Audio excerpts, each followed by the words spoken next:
Hello.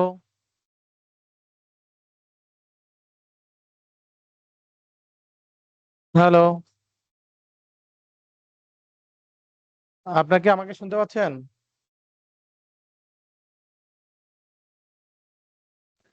Yes, sir. You are audible, sir. ওকে, স্ক্রিনটা দেখা যাচ্ছে? জি, স্যার। ওকে জি, থ্যাংক ইউ। কেউ কি বলতে পারবেন লাস্ট ক্লাসে আমরা কোথায় শেষ করেছিলাম? রেজিস্ট্রেশন। রেজিস্ট্রেশন। ওকে।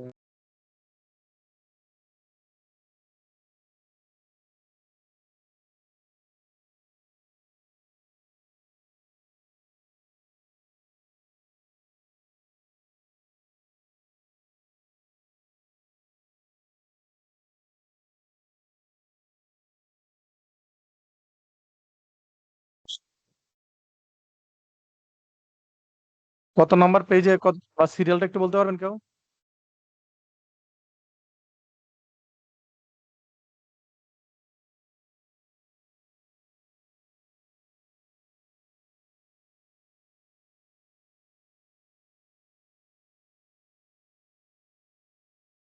ক্লাস রিপ্রেজেন্টেটিভ কি আছেন? লাস্ট ক্লাসে আমরা কোন পয়েন্টে শেষ করেছিলাম?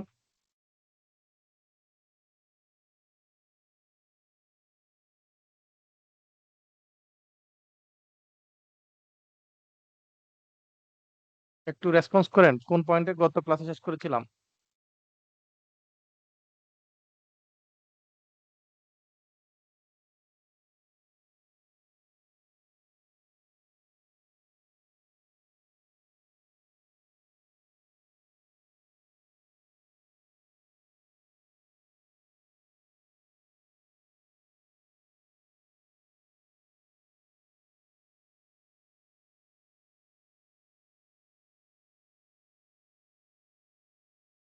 হ্যালো, ক্লাস রিপ্রেজেন্টেটিভ কি আছেন?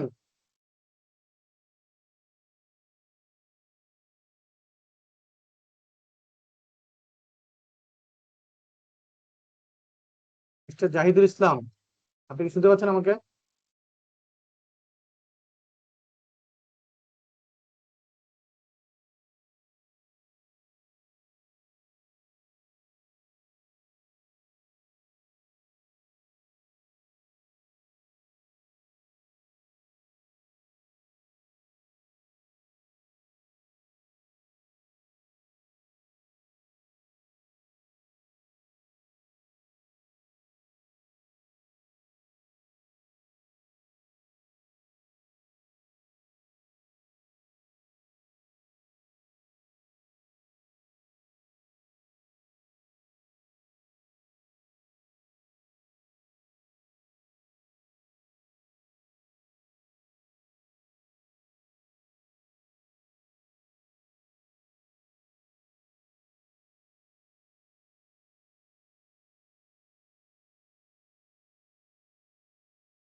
ক্লাস রিপ্রেজেন্টেটিভ কি আপনারা কেউ কি আমাকে শুনতে পাচ্ছেন? ক্লাসে যারা আছেন একটু রেসপন্স করেন। আপনাকে আমাকে শুনতে পাচ্ছেন? জি স্যার, আমি আপনার শোনা যাচ্ছে। আচ্ছা, লাস্ট ক্লাসে আমরা কোথায় শেষ করেছিলাম কেউ কি একটু বলবেন?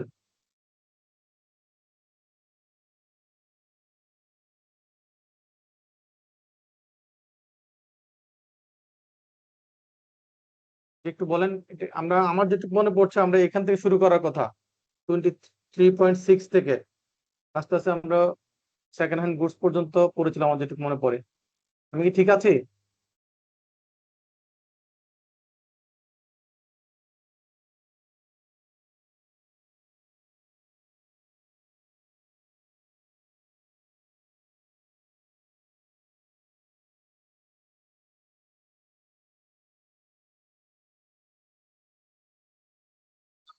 মামুন ওই যে স্টুডেন্টদেরকে একটু গ্রুপে লেখো জয়েন করার জন্য, পার্টিসিপেন্ট অনেক কম।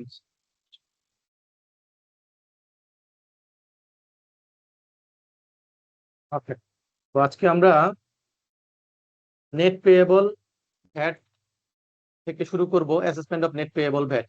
এই অংশটুকু আমাদের আসলে একটা ট্যাক্স পিরিয়ড পরে, that means VAT registered person যারা, তাদের জন্য হচ্ছে ট্যাক্স পিরিয়ড হচ্ছে একটা মান্থ। তাহলে মান্থ এন্ড হওয়ার পরবর্তীতে রিটার্ন সাবমিশন করার আগে তাকে কি করতে হয়, তার কত টাকা ভ্যাট পেমেন্ট করতে হবে সেটার ক্যালকুলেশন করতে হয়। সেটা যখন সে 9.1 এর মাধ্যমে ভ্যাট রিটার্ন সাবমিট করতে যায়, তখন সেখানে চারটা ফিগারের যোগ বিয়োগ করার পর একটা রেজাল্ট আসে, সেই রেজাল্টটা হচ্ছে নেট পেয়েবল ভ্যাট। চারটার ফিগার কি কি? Output tax. আউটপুট ট্যাক্স বলতে আমরা কি বুঝি? আউটপুট ট্যাক্স হচ্ছে সেলস এর উপর যে ভ্যাটটা আসে সেটাকে বলে আমরা আউটপুট ট্যাক্স বলি আমরা। এটার উপর সেলস এর উপর এসডি এবং ভ্যাট যেটা আসে সেটা হচ্ছে আউটপুট ট্যাক্স। আর ইনপুট ট্যাক্সটা কি?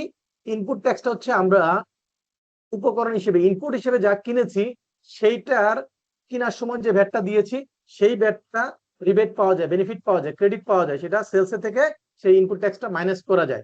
তাহলে সেলস ভ্যাট থেকে ইনপুট ভ্যাটটা মাইনাস করার পর তার সাথে আমরা ইনক্রিজিং অ্যাডজাস্টমেন্ট গুলো যোগ করব আর ডিক্রিজিং অ্যাডজাস্টমেন্ট বিয়োগ করব। এই চারটা যোগ বিয়োগের নেট রেজাল্ট যেটা আসবে সেটাকেই বলে নেট পেয়েবল ভ্যাট। এই নেট পেয়েবল ভ্যাটটা যদি পজিটিভ ফিগার হয় তাহলে আপনাকে কি করতে হবে? যত টাকা পজিটিভ ফিগার হবে এই টাকাটা আপনাকে গভর্নমেন্টকে পেমেন্ট করতে হবে। সে আমরা যদি বলি আউটপুট ট্যাক্স 10 লাখ টাকা, ইনপুট ট্যাক্স 6 লাখ টাকা, তাহলে 10 লাখ থেকে 6 লাখ বাদ দিলে কত হবে? 4 লাখ। তার সাথে যদি আপনার ইনক্রিজিং অ্যাডজাস্টমেন্ট 3 লাখ থাকে, 4 3 7 লাখ, আর ডিক্রিজিং অ্যাডজাস্টমেন্ট যদি 2 লাখ থাকে, 7 লাখ থেকে 2 লাখ গেলে 5 লাখ। দ্যাট মিনস মান্থ এন্ডে আপনাকে আরো 5 লাখ টাকা কি করতে হবে? গভর্নমেন্টকে পেমেন্ট করতে হবে।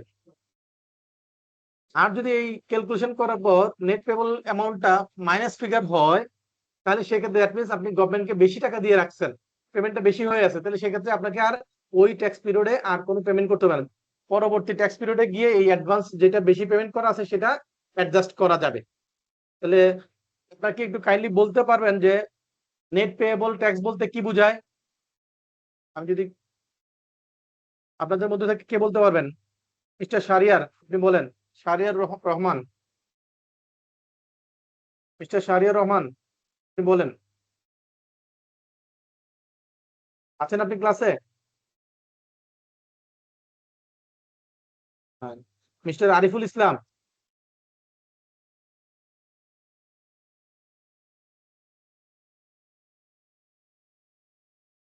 নাই। মিস্টার জাহিদুল ইসলাম? নাই। খুব ভালো। অনলাইন ক্লাসে এই প্রবলেম যে পার্টিসিপেন্টরা অ্যাক্টিভ থাকে না। যাই হোক, এখানে একটা ছোট্ট ম্যাথ দেওয়া আছে পরীক্ষা, আপনাদের এরকম ম্যাথ দেওয়া থাকবে, সেখান থেকে আনসার বের করতে হবে। এখানে কোশ্চেনে বলেছে যে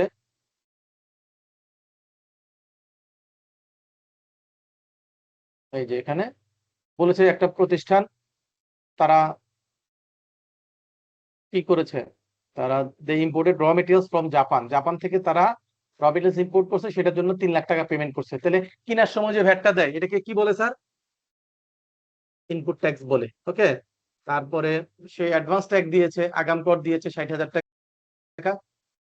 দে হ্যাভ পারচেজড, তারা র মেটেরিয়ালস 25 লাখ টাকার র মেটেরিয়ালস কিনেছে এবিসি লিমিটেডের কাছ থেকে, সেখানে তারা 3 লাখ টাকা ইনপুট স্টেজে ভ্যাট দিয়েছে আর এটি দিয়েছে 60,000 টাকা। ওকে, এরপর বলছে যে NBBL purchase another type of raw materials locally, তারা কিনেছে এম এস হাসান ট্রেডার্স এর কাছ থেকে, যেটার ভ্যালু হচ্ছে 2 লাখ টাকা, এবং এটার পেমেন্টটা তারা করেছে অ্যাকাউন্ট পে চেকের মাধ্যমে। এছাড়া তারা এবি লিগেল এর কাছ থেকে তারা কি করেছে, একটা ইনভয়েস পেয়েছে। ইনভয়েসটা কেন পেয়েছে? কারণ তারা লিগেল সার্ভিস নিয়েছে, লয়ারের পেমেন্ট করেছে, এবং সেটা মূসক 6.3 তারা ইস্যু করেছে। দে সোল্ড, তারা 100 ইনভয়েসের মাধ্যমে তারা কি করেছে, বিভিন্ন জিনিস বিক্রি করেছে। সারা মাসে কত টাকা বিক্রি করেছে? 70 লাখ টাকা বিক্রি করেছে। এই 100টার মধ্যে তারা তিনটা কাস্টমারের কাছ থেকে আবার 3 লাখ টাকার কি পেয়েছে, সেলস রিটার্ন আসছে, রিফান্ড আসছে। তাহলে সেলস করেছে তারা 70 লাখ টাকা, রিফান্ড আসছে 3 লাখ টাকা। ওকে, এখন আপনাকে বলেছে যে মান্থ এন্ডে তাদের নেট পেয়েবল ভ্যাট কত, সেটা আমরা একটু আগে যেখানে দেখেছি। তাহলে প্রথমে আমরা বের করবো আমাদের সেলস এর উপর যে আউটপুট ভ্যাট সেটা কত। সে 70 লাখ টাকা বিক্রি করেছে, এই 70 লাখ টাকার ভিতরে ভ্যাট সহ আছে। তাহলে আমরা কি করব, 70 লাখকে 115 দিয়ে ভাগ করব, 15 দিয়ে গুণ করব, তাহলে কি পাওয়া যাবে, আউটপুট ভ্যাটটা কত আছে 70 লাখ টাকার ভিতরে সেটা চলে আসবে 9,13,043 টাকা আমাদের আউটপুট ভ্যাট আসলো। দেন আমরা পারচেজ করার সময় ইনপুট হিসেবে যেগুলো ক্রয় করেছি সেগুলোর ক্ষেত্রে কত টাকার ভ্যাট দেওয়া ছিল সেগুলো আমরা নিয়ে আসবো। বলছে যে ইম্পোর্ট স্টেজে আমদানি করার সময় আমরা 3 লক্ষ টাকা ভ্যাট দিয়েছি, সেটা আসবে। তারপর এবিসির কাছ থেকে 25 লাখ টাকার মাল কিনছে, এই 25 লাখ টাকার মধ্যে ভ্যাট আছে, ভ্যাট সহ মূল্য 25 লাখ টাকা। তো এটাকে 115 দিয়ে ভাগ করে 15 দিয়ে গুণ করলে এই 25 লাখ টাকার মধ্যে 3,26,000 টাকা ভ্যাট আছে। আর ইম্পোর্ট স্টেজে 3 লাখ, এই মোট 3,26,000 আর 3 লাখ মিলে 26 লাখ। সরি, এরপর হচ্ছে এইচটি হাসানের কাছ থেকে 2 লাখ টাকার আবার মাল কিনছে, তো সেখানেও আরো 26,000। তাহলে তিনটা ফিগার তাদের ভ্যাটের ইনপুট, 3 লাখ প্লাস 3,26,000 প্লাস 26,000, এই তিনটা যোগ করলে আসবে 6,52,173 টাকা। তাহলে আমরা আউটপুট ট্যাক্স পেলাম আর ইনপুট ট্যাক্স পেলাম। আমাদের বাকি আছে কি, আর increasing adjustment, decreasing adjustment. Increasing adjustment বলতে আমরা কি বুঝি, ইনক্রিজিং অ্যাডজাস্টমেন্ট বলতে আমরা বুঝি যে যেই অ্যাডজাস্টমেন্টের কারণে, যেই ঘটনার কারণে ভ্যাট লাইবিলিটি বাড়বে সেটাকে আমরা ইনক্রিজিং অ্যাডজাস্টমেন্ট বলবো, আর যেই ঘটনার কারণে ভ্যাট লাইবিলিটি কমবে সেটাকে আমরা ডিক্রিজিং অ্যাডজাস্টমেন্ট বলবো। এখন আপনি যখন এবি লিগেলকে পেমেন্ট করেছেন তখন তার কাছ থেকে আপনি ভ্যাট কেটে রাখছেন। তো এই যে ভ্যাটটা কেটে রাখলেন এটা আপনার জন্য ইনক্রিজিং অ্যাডজাস্টমেন্ট, কারণ আপনি এই ভ্যাটটা গভর্নমেন্টের হয়ে তার কাছ থেকে কেটে রাখছেন, এটা গভর্নমেন্টকে পেমেন্ট করতে হবে, তাহলে আপনার ভ্যাট লাইবিলিটি বাড়বে। তাহলে 2 লাখ টাকার ভিতরে ভ্যাট আছে, তাহলে 2 lakh divided by 1,15,000, 115 divided by 15, তাহলে কি হবে 26,086 টাকা হচ্ছে আপনার এবি লিগেলের কাছ থেকে যেটা আনসার, এটা ইনক্রিজিং অ্যাডজাস্টমেন্ট হবে। আর ডিক্রিজিং অ্যাডজাস্টমেন্ট কি, এখানে একটা পার্ট হচ্ছে আমরা ইম্পোর্ট স্টেজে আগাম কর অ্যাডভান্স ট্যাক্স দিয়ে আসছি, অ্যাডভান্স ট্যাক্সটা রিটার্ন সাবমিশনের সময় এটাকে কি করা যায়, ডিক্রিজিং অ্যাডজাস্টমেন্ট নেওয়া যায়। এই 60,000 টাকা আমরা ডিক্রিজিং অ্যাডজাস্টমেন্ট নিব। আর সেলস রিটার্ন, যেটা সেলস রিটার্ন হলে কি হয়, সেলস কমে গেছে, সেলস কমলে কি হয়, ভ্যাট লাইবিলিটি কমবে। তাহলে ভ্যাট লাইবিলিটি কমলে আমাদেরকে কি করতে হবে, ডিক্রিজিং অ্যাডজাস্টমেন্ট নিতে হবে। তাহলে এই যে 3 লাখ টাকা সেলস রিটার্ন আছে, 3 লাখ ডিভাইডেড বাই 115 গুণন 15, তাহলে এটার ভিতরে ভ্যাট আছে কত, 39,000। আমাদের টোটাল ডিক্রিজিং অ্যাডজাস্টমেন্ট কত, এই 60,000 প্লাস 39,000, টোটাল 99,000। এখন আমাদের নেট পেয়েবল ভ্যাটের অ্যামাউন্টটা কিভাবে বের করব, সেটা হচ্ছে আউটপুট ভ্যাট। আউটপুট ভ্যাট হচ্ছে 9,13,000 মাইনাস ইনপুট ভ্যাট 6,52,000 প্লাস হচ্ছে ইনক্রিজিং অ্যাডজাস্টমেন্ট 26,000 মাইনাস হচ্ছে ডিক্রিজিং অ্যাডজাস্টমেন্ট 99,000। তো এই টোটাল আমাদের কত দাঁড়ালো, তাহলে নেট ফিগার 1,87,826। এই টাকাটা, এটা যেহেতু পজিটিভ ফিগার, এই টাকাটা আমাদের কি করতে হবে, রিটার্ন সাবমিশন করার আগে এই পেমেন্ট করতে হবে টাকাটা স্যার, ট্রেজারিতে টিআর এর জমা মাধ্যমে দিতে পেমেন্ট করতে হবে, হবে। তাই না? জি স্যার। ওকে, জি, থ্যাংক ইউ।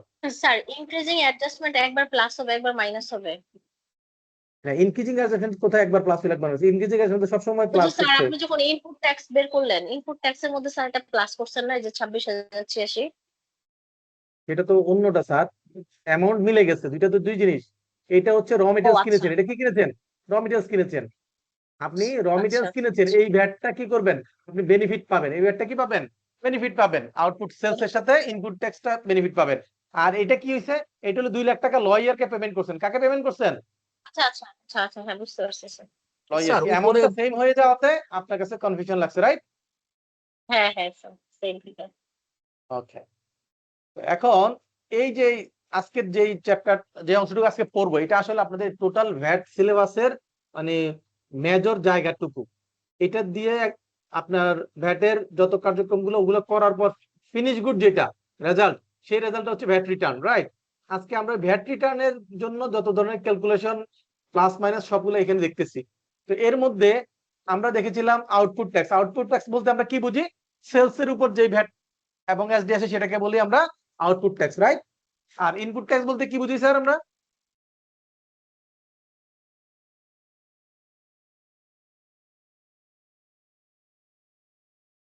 ইনপুট ট্যাক্স বলতে আমরা বুঝি যে সেলস এর এগেনস্টে উপকরণ হিসেবে যেগুলো আমি কিনেছিলাম, ইনপুট হিসেবে যেগুলো কিনেছিলাম, সেগুলোর উপর যে ট্যাক্স ভ্যাটটা দিয়ে আসছে, সেই ভ্যাটটাকে আমরা কি বলি? ইনপুট ট্যাক্স বলি। এই ইনপুট ট্যাক্সটা কি করা যায়?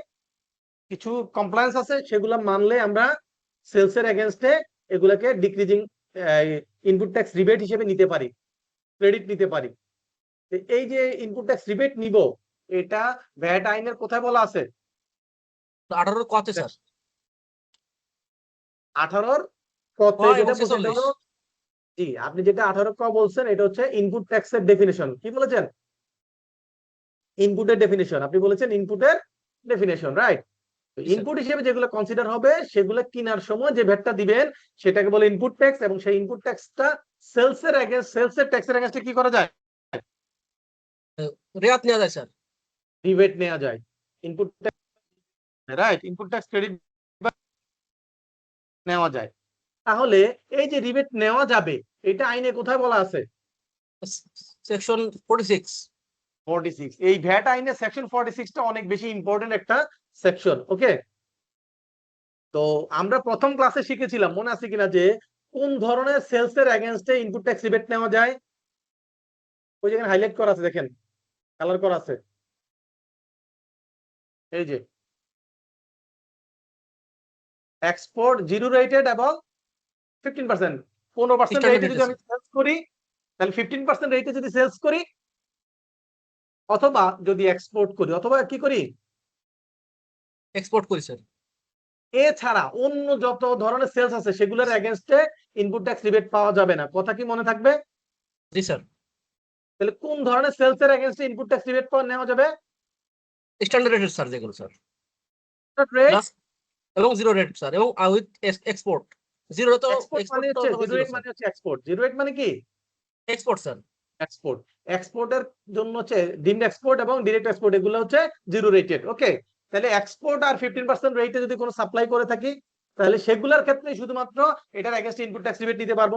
এখন যদি মনে করেন আমি কোনো একটা সেলস করছি যেটার ভ্যাটের রেট 10%, ভ্যাটের রেট কত পার্সেন্ট? 10%। তাহলে এটার এগেইনস্টে কি আমি ইনপুট ট্যাক্স রিবেট নিতে পারবো? জি না স্যার, পারবো না। আমি যদি এক্সেম্পটেড সেলস করি, যেটার উপর ভ্যাট অ্যাপ্লিকেবল না, তাহলে কি আমি ইনপুট ট্যাক্স রিবেট নিতে পারবো? জি না স্যার। না। না স্যার।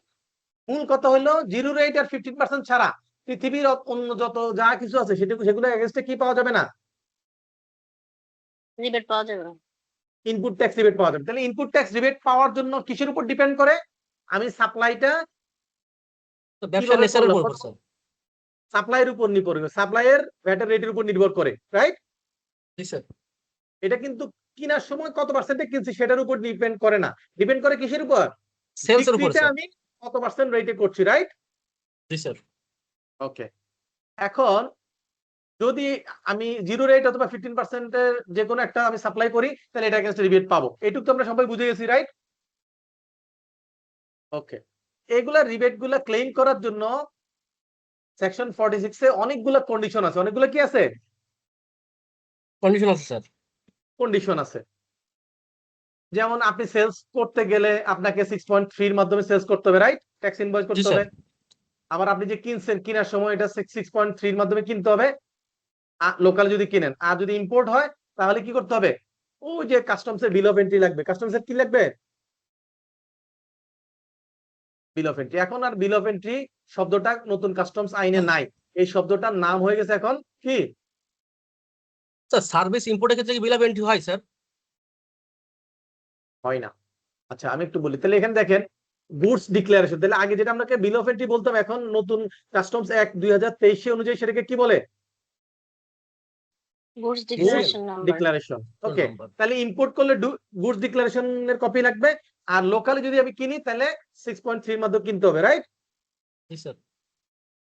আর বিক্রি যখন করবো তখন 6.3 এর মাধ্যমে কিনতে হবে। তাহলে যা যা কিনলাম সেগুলো কোথায় রেকর্ড মেইনটেইন করতে হবে? কিনার রেকর্ড কোথায় মেইনটেইন করতে হবে? Purchase register. পারচেজ রেজিস্টার মানে মোশক 6.1, রাইট? আর বিক্রিটা কোথায় রেকর্ড মেইনটেইন করতে হবে? 6.2। 6.2। আচ্ছা, আর যারা ট্রেডার, যারা কি স্যার 6.2.1 স্যার। তারা হচ্ছে 6.2.1। এছাড়া আরো একটা আছে, যারা কিছু স্পেসিফিক হোলসেলার আছে যারা হোলসেল মার্কেটে ব্যবসা করে, যেমন আইনে পাইকার স্যার বলেছে যে যেমন হচ্ছে কি আপনার শাড়ি, লুঙ্গি, গামছা, তারপর কাপড় চোপড় এবং কাগজ, পেপার, এগুলো বিক্রি করে এমন কোন হোলসেল মার্কেট আছে? যেমন আপনি মনে করেন পুরান ঢাকায় কি কোনো হোলসেল মার্কেট নাই স্যার? আছে? বলেন তো। ইসলামপুর একটা স্যার কাপড়ের মার্কেট, ইসলামপুর, রাইট। আর যেমন নরসিংদীর দিকে যদি আমরা চিন্তা করি, ওদিকে কি আছে? গাউসিয়া আছে, চকবাজার রাইট? চকবাজার আছে স্যার। কক্সবাজার। তাহলে এরকম যেগুলা আপনার নির্দিষ্ট হোলসেল মার্কেট হবে, সেই হোলসেল মার্কেটের মধ্যে যারা শাড়ি, লুঙ্গি, গামছা, কাপড় চোপড় এবং কাগজ বিক্রি করবে, এই কয়টা জিনিসের ক্ষেত্রে তাদের ভ্যাটের রেট হবে 1.5%। কত পার্সেন্ট? 1.5% স্যার। 1.5%। তাদের ক্ষেত্রে তারা বুকস অফ অ্যাকাউন্টস কিভাবে মেনটেন করে, কে বলতে পারবেন?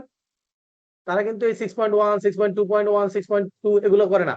তাদেরটা হচ্ছে 6.2.1 এর ক। কি? ক আছে স্যার, জি স্যার, 6.2.1 এর ক। ক। এটা অন্য জায়গায় আছে, কিন্তু যেহেতু এখানে আলোচনা আসছে এটা বলে দিলাম মনে রাখার জন্য। ওকে, আচ্ছা। এখন আপনি যে পারচেজটা করেছেন, ওই পারচেজ করার এগেইনস্টে সাপ্লায়ারকে পেমেন্ট করতে হবে না? জি স্যার। সাপ্লায়ারকে পেমেন্ট করার সময় যদি ওই পারচেজের অ্যামাউন্টটা 1 লাখ টাকার উপরে হয়, কত টাকার উপরে হয়? 1 লাখ। 1 লক্ষ টাকার উপরে কোনো সাপ্লায়ারকে অ্যামাউন্ট পেমেন্ট করতে যান, আর সেটা যদি ব্যাংকিং চ্যানেলে না করেন, তাহলে সেই ক্ষেত্রে ওই ওইটার উপর যে ভ্যাটটা, সেটা ইনপুট ট্যাক্স রিবেট নেওয়া যাবে না। তাহলে ব্যাংকিং চ্যানেলে 1 লাখ টাকার উপরে পেমেন্ট না করলে, মনে করেন আপনার 5 লাখ টাকা পেমেন্ট করেছেন সাপ্লায়ারকে, তো সেটার ইনপুট ট্যাক্স হয়তো 5, 15, 75, রাইট? 75,000 টাকা আছে। আপনি কি করেছেন? আপনি এটা ব্যাংকিং চ্যানেলে পেমেন্টটা করেন না, আপনি ক্যাশে পেমেন্ট করছেন। তাহলে ওই 75,000 টাকা যে ভ্যাট কেনার সময় ভ্যাট দিয়েছেন, এই ভ্যাটটা রিবেট পাবেন না। কথা কি বুঝতে পেরেছি? তাহলে জি স্যার। সাপ্লায়ারকে পেমেন্ট করার সময় 1 লাখ টাকার উপরে হইলে অবশ্যই কিসের মাধ্যমে পেমেন্ট করতে হবে? ব্যাংকিং ব্যাংকিং চ্যানেলে ব্যাংকিং চ্যানেলে পেমেন্ট স্যার। করতে হবে। ওকে, এই যে দেখেন এই জায়গাটুকু আমরা এর আগে একটা ক্লাসে পড়েছিলাম, মনে আছে কিনা? রিভার্স চার্জ, কারো কি মনে আছে? Reverse charge. জি স্যার। রিভার্স চার্জ কিসের ক্ষেত্রে হয়? তো সার্ভিস ইম্পোর্ট, গুডস ইম্পোর্টের ক্ষেত্রে স্যার। গুডস ইম্পোর্টের ক্ষেত্রে হয় না, service import only. Service sir. Only service import, only কি? Service sir. Service import. তো সেই ক্ষেত্রে আমরা সেখানে শিখেছিলাম যে সার্ভিস ইম্পোর্ট করলে তাকে একবার ভ্যাটটা আউটপুট ভ্যাট দেখাইতে হয়, একবার ইনপুট ভ্যাটে ইনপুট, দেখাইতে হয়, বলছিলাম কিনা? জি স্যার। এই যে এখানে বলছে যে যদি সে এই সার্ভিস ইম্পোর্টের ক্ষেত্রে ভ্যাটটা আউটপুটে না দেখায়, কোথায় না দেখায়? আউটপুটে। আউটপুটে না দেখায়, তাহলে সে ইনপুট ট্যাক্স রিবেট পাবে না, রাইট? জি স্যার। এটা মনে রাখতে হবে। দেন স্যার এটা তো অমিট করে দিচ্ছে স্যার। ইম্পোর্ট সার্ভিস আগে ইনপুট আউটপুট দুটো স্যার অটোমেটিক্যালি ইমপ্যাক্ট আসতো স্যার, ভ্যাট রিটার্ন এটা অমিট করে দিচ্ছে স্যার। হ্যাঁ, রিভার্স চার্জ সেকশন 20 যেটা স্যার, এটা ভ্যাট অনলাইন, এটা মানে ডিসেবল করে দিচ্ছে স্যার এটা। কখন?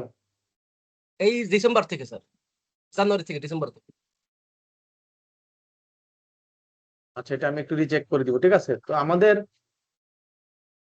এই জায়গাটুকুতে আমাদের আউটপুট ট্যাক্স এবং ইনপুট ট্যাক্সে দেখাইতে হবে। এটা হচ্ছে আমাদের, যেহেতু আমাদের এটা পরীক্ষা আসবে কি হিসেবে, আমাদের যে ফিসক্যাল ইয়ার বাজেট জুনের, ঠিক আছে, গত জুনের, কিন্তু এরপরে চেঞ্জ গুলো তো আমাদের পরীক্ষায় আসবে না। কথা কি বুঝতে পারছি? জি তো স্যার। পরীক্ষার জন্য আমরা কি শিখবো? আউটপুট ট্যাক্স একবার দেখাইতে হবে, ইনপুট ট্যাক্স দেখাইতে হবে। এই নেক্সট যখন চেঞ্জেস আসবে, তখন গিয়ে আমরা সেটা পরবর্তী ডিসেম্বরের পরীক্ষাতে গিয়ে আমরা সেটার ইম্প্যাক্টটা পাবো। ঠিক আছে স্যার? ওকে। এখন এই যে আপনি যে পারচেজ করলেন, পারচেজ করার সময় যে ট্যাক্সটা দিলেন, এই ইনপুট ট্যাক্সটা রিবেট নিতে গেলে কতদিন সময়ের মধ্যে রিবেটটা নিতে হবে? পরীক্ষা আসবে কোশ্চেন, কতদিন সময়ের মধ্যে নিতে হবে? In 6 month. যেই ট্যাক্স যেই পিরিয়ড পিরিয়ডে আপনি কিনেছেন সেই পিরিয়ড, যে মাসে কিনেছেন সেই মাস এবং তার পরবর্তী 6 মাস। 6 মাসের মধ্যে, ঠিক আছে? তাহলে আপনি যদি জানুয়ারি কিনে থাকেন, তাহলে জানুয়ারি ট্যাক্স রিটার্নে, এবং তার পরবর্তী কি হয়, জানুয়ারি পরে 6 মাস হিসাব করলে কোথায় যায়? জুলাইতে, right? July July sir. Return পর্যন্ত, জুলাই রিটার্ন পর্যন্ত আপনি বেনিফিট নিতে পারবেন। অগাস্টে চলে গেলে আর এই বেনিফিট নেওয়া যাবে না। আচ্ছা, এখানে একটা কথা বলা আছে যে যদি কোনো ধরনের যে আপনি ইনপুট হিসেবে যেগুলো ব্যবহার করছেন সেই ইনপুটটা যদি আপনার কাস্টডিতে না থাকে, র মেটেরিয়ালস আপনি কিনেছেন, র মেটেরিয়ালস আপনার গোডাউনে নাই, আপনার কাস্টডিতে নাই, আরেকজনের কাছে আছে, তাহলে যেটার কাস্টডি আপনার কাছে নাই, আরেকজনের পজিশনে আছে, সেই ধরনের ইনপুটের এগেইনস্টে কি নেওয়া যাবে না? রিবেট নেওয়া যাবে না। এখন মনে করেন ইনভেন্টরির যে স্টকটা এটা অন্য আরেকজনের গোডাউনে আছে, যেটা আপনার কাস্টডিতে নাই, তাহলে সেটা আপনি রিবেট দিতে পারবেন না। যখন আপনার কাস্টডিতে আসবে তখন নিতে পারবেন। এখানে একটা ব্যতিক্রম আছে। এখানে কি আছে? ব্যতিক্রম আছে। ব্যতিক্রমটা হলো কন্ট্রাকচুয়াল ম্যানুফ্যাকচারিং। আমরা এর আগে একটা এক্সাম্পল দিয়েছিলাম, মনে আছে কিনা, যে একজন এক্সপোর্টার, তার সে একটা এক্সপোর্টের জন্য টি শার্ট এক্সপোর্ট করার জন্য 10 লাখ প্রোডাক্ট টি শার্ট সেলস করার জন্য সে একটা অর্ডার পেয়েছে, কিন্তু তার ক্যাপাসিটি আছে 6 লাখ, তাহলে বাকি 4 লাখ সে কি করবে? বাকি 4 লাখ তার, বাকি 4 লাখ সে তখন অন্য কোনো গার্মেন্টস ফ্যাক্টরি থেকে অর্ডার দিয়ে বানায় নিয়ে আসবে, রাইট? এই যে সে আরেকজন থেকে বানায় নিয়ে আসতেছে, তো যাকে দিয়ে বানায় নিয়ে আসতেছে তাকে কি দায়িত্ব দিচ্ছে? তুমি টি শার্টটা তৈরি করে দিবা, কিন্তু টি শার্টটা তৈরি করার জন্য যত র মেটেরিয়ালস এবং অ্যাক্সেসরিজ লাগবে এগুলো কে দিবে? আপনি দিবেন। তাহলে যাকে অর্ডার দিচ্ছে সে শুধুমাত্র টি শার্ট টাকা পাবে, টি শার্টটা তৈরি করে দেওয়ার জন্য পার টি শার্ট হয়তো $1 বা $2 করে পাবে, রাইট? তাহলে এই যে আপনি যখন তাকে দিয়ে জিনিসটা তৈরি করে নিয়ে আসতেছেন, তাহলে এই র মেটেরিয়ালসটা তার কাছে পাঠানো লাগতেছে না? ফেব্রিক্সটা, কাপড়টা পাঠানো লাগতেছে না? তখন তো এই ফেব্রিক্সটা তার গোডাউনে থাকতেছে। বলছে যে এরকম যদি কন্ট্রাকচুয়াল ম্যানুফ্যাকচারিং হয়, সেক্ষেত্রে এই আপনার কাস্টডিতে র মেটেরিয়ালসটা না থাকলেও সেটার আপনি কি ইনপুট ট্যাক্স রিবেট নিতে পারবেন। তাহলে এটা ব্যতিক্রম কার ক্ষেত্রে? পরীক্ষা আসতে পারে কন্ট্রাকচুয়াল ম্যানুফ্যাকচারিং কার ক্ষেত্রে? Contractual manufacturer sir. Contractual manufacturing. এরপর বলছে আপনি পারচেজ বুক এবং সেলস বুক যদি মেনটেন না করেন, তাহলে কি পাবেন না? রিবেট পাবেন না। কেমন আছে? আপনার, আপনি পারচেজ করার সময় বিন এবং আপনার অ্যাড্রেস যেভাবে আছে, সেলস করার সময় ওটা যদি আপনার এটার সাথে ম্যাচ না করে, তাহলে কি হবে না?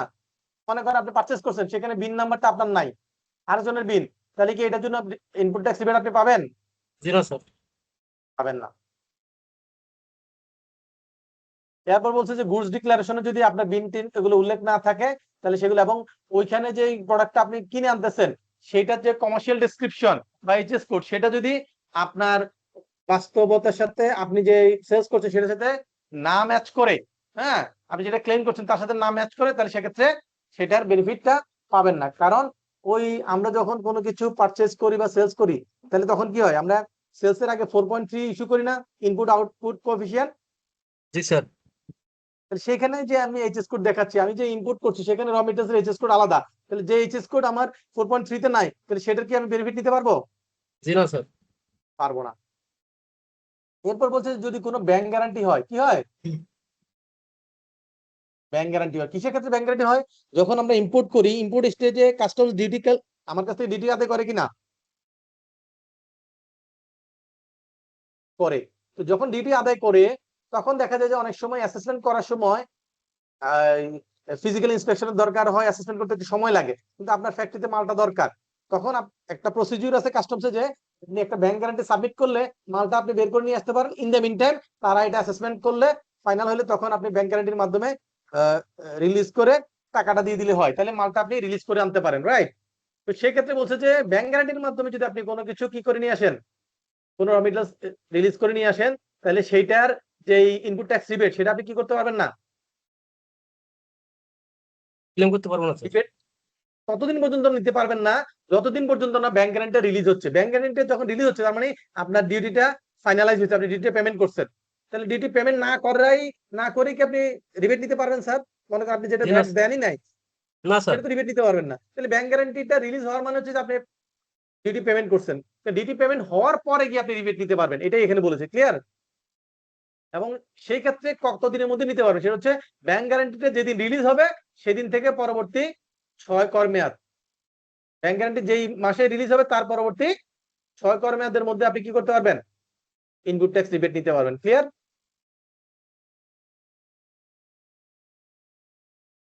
এখন বলছে যে আপনি যদি এক্সেম্পটেড সেলস করেন, তাহলে এক্সেম্পটেড সেলস এর এগেইনস্টে কি ইনপুট ট্যাক্স রিবেট নেওয়া যাবে স্যার? না স্যার। নেওয়া যাবে না। টার্নওভার ট্যাক্স এর এগেইনস্টে রিবেট নেওয়া যাবে? টার্নওভার ট্যাক্স তো 4%, তাহলে কি নেওয়া যাবে স্যার এটার এগেনস্টে রিবেট? না স্যার। পাওয়া যাবে না। সাপ্লিমেন্টারি ডিউটি রিবেট পাওয়া যাবে না, সাপ্লিমেন্টারি ডিউটি রিবেট পাওয়া যাবে না। তাহলে রিবেট পাওয়া যাবে কোন ক্ষেত্রে? 15% এন্ড এক্সপোর্ট, কি 15% এন্ড এক্সপোর্ট। এক্সপোর্ট, এই দুইটা ক্ষেত্রে পাওয়া যাবে। এখানে বলছে যে ইনপুট আউটপুট কোএফিসিয়েন্টের যেসব আপনি যে ডিক্লারেশন দিয়েছেন সেখানে যদি কোনো গুডসের নাম উল্লেখ না থাকে তাহলে আপনি সেটা কি পাবেন না, সেটা রিবেটটা নিতে পারবেন না। আর যদি এমন হয় যে 4.3 আপনি সাবমিট করেছেন, ইনপুট আউটপুট কোএফিসিয়েন্ট সাবমিট করেছেন, নামও আছে, সব ঠিক আছে, কিন্তু ওই 4.3 তে যা ডিসক্লোজ করা ছিল তার র মেটেরিয়ালসের ভ্যালু অথবা ইনপুটের টোটাল ইনপুটের ভ্যালু আপনার দেখা গেছে যে 7.5% বেশি চেঞ্জ হয়েছে, 7.5% বেশি বেড়ে গেছে অথবা কমে গেছে, তাহলে সেক্ষেত্রে আপনাকে নতুন করে কি করতে হবে? কোএফিসিয়েন্ট দিতে হবে 4.3 স্যার। সাবমিট করতে হবে। এখন সেক্ষেত্রে যদি আপনি 4.3 নতুন করে সাবমিট না করে থাকেন, তাহলে সেক্ষেত্রে কি হবে? মনে করেন আপনার 10% বেড়ে গেছে, কত পার্সেন্ট বেড়ে গেছে? তাহলে আপনি ডিক্লারেশন দিছিলেন 100 টাকা র মেটেরিয়ালস ভ্যালু, এইটা 10% বেড়ে এখন 110 টাকা হয়ে গেছে। কত হয়ে গেছে? 10 স্যার। 110। তাহলে আপনাকে তো বলছে যে 7.5% বেশি হইলেই মানে 107 টাকা পার হয়ে গেলে আপনাকে নতুন করে ডিক্লারেশন দেওয়ার কথা, তাহলে আপনি নতুন করে একটা ডিক্লারেশন দেওয়ার দরকার ছিল, রাইট? তাহলে জি আপনার স্যার। বেড়ে বেড়ে গেল 10%, মানে 110, আর ওই হিসাব অনুযায়ী আসার কথা 107, তাহলে মাঝখানে কতটুকু গ্যাপ? 2.5 টাকা। কত টাকা? 2.5 স্যার। 2.5। এই 2.5 যতটুকু গ্যাপ সৃষ্টি হয়েছে ওইটুকুর উপর যেই ভ্যাট, ইনপুট ভ্যাট, সেটার আপনি রিবেট পাবেন না। কথা কি বুঝতে পারছি স্যার? জি স্যার। ওকে, এই জায়গাটা আগের গত বছরের আগ পর্যন্ত এটা ক্লিয়ার ছিল না, এটা গত বছর এটাকে ক্লিয়ার করেছে। আগে কি বলছে? আগে বলছে যে আর রিভাইজ না দিলে অ্যালাউ করবে না, তখন ভ্যাট অফিস করতো কি পুরোটাই আপনাকে ডিসঅ্যালাউ করে দিত। এখন এটাকে ক্লিয়ার করছে, বলছে না পুরোটা না, এই 7.5% আর আপনি চেঞ্জ যতটুকু তার মাঝখানে যে একটু ডিফারেন্স সেইটুকুর উপর যে ভ্যাট সেটা অ্যালাউ করবে না। এটা আরো স্পেসিফিক করে দিয়েছে, রাইট? এখন বলছে যে আপনি যদি কোনো গুডস বা সার্ভিস সাপ্লাই করার সময় ইনপুট যে ভ্যালু মানে কিনার যে দাম সেটার তুলনায় যদি সেলস এর প্রাইস কম হয় তাহলে আপনাকে কি করবে না? মনে করেন কিনছেন 100 টাকায়, বিক্রি করছেন 80 টাকায়, তাহলে আপনাকে কি করবে না? ইনপুট ট্যাক্স রিবেট অ্যালাউ করবে না। আপনি কিনা দাম হচ্ছে কম দামে বিক্রি করছেন, তাহলে সেই ক্ষেত্রে ইনপুট ট্যাক্স রিবেট অ্যালাউ করবে না। এরপর বলছে যদি প্যাসেঞ্জার ভেহিকেল হয়, প্যাসেঞ্জার ভেহিকেল বলতে কি বুঝি স্যার, কেউ একজন বলতে পারবেন?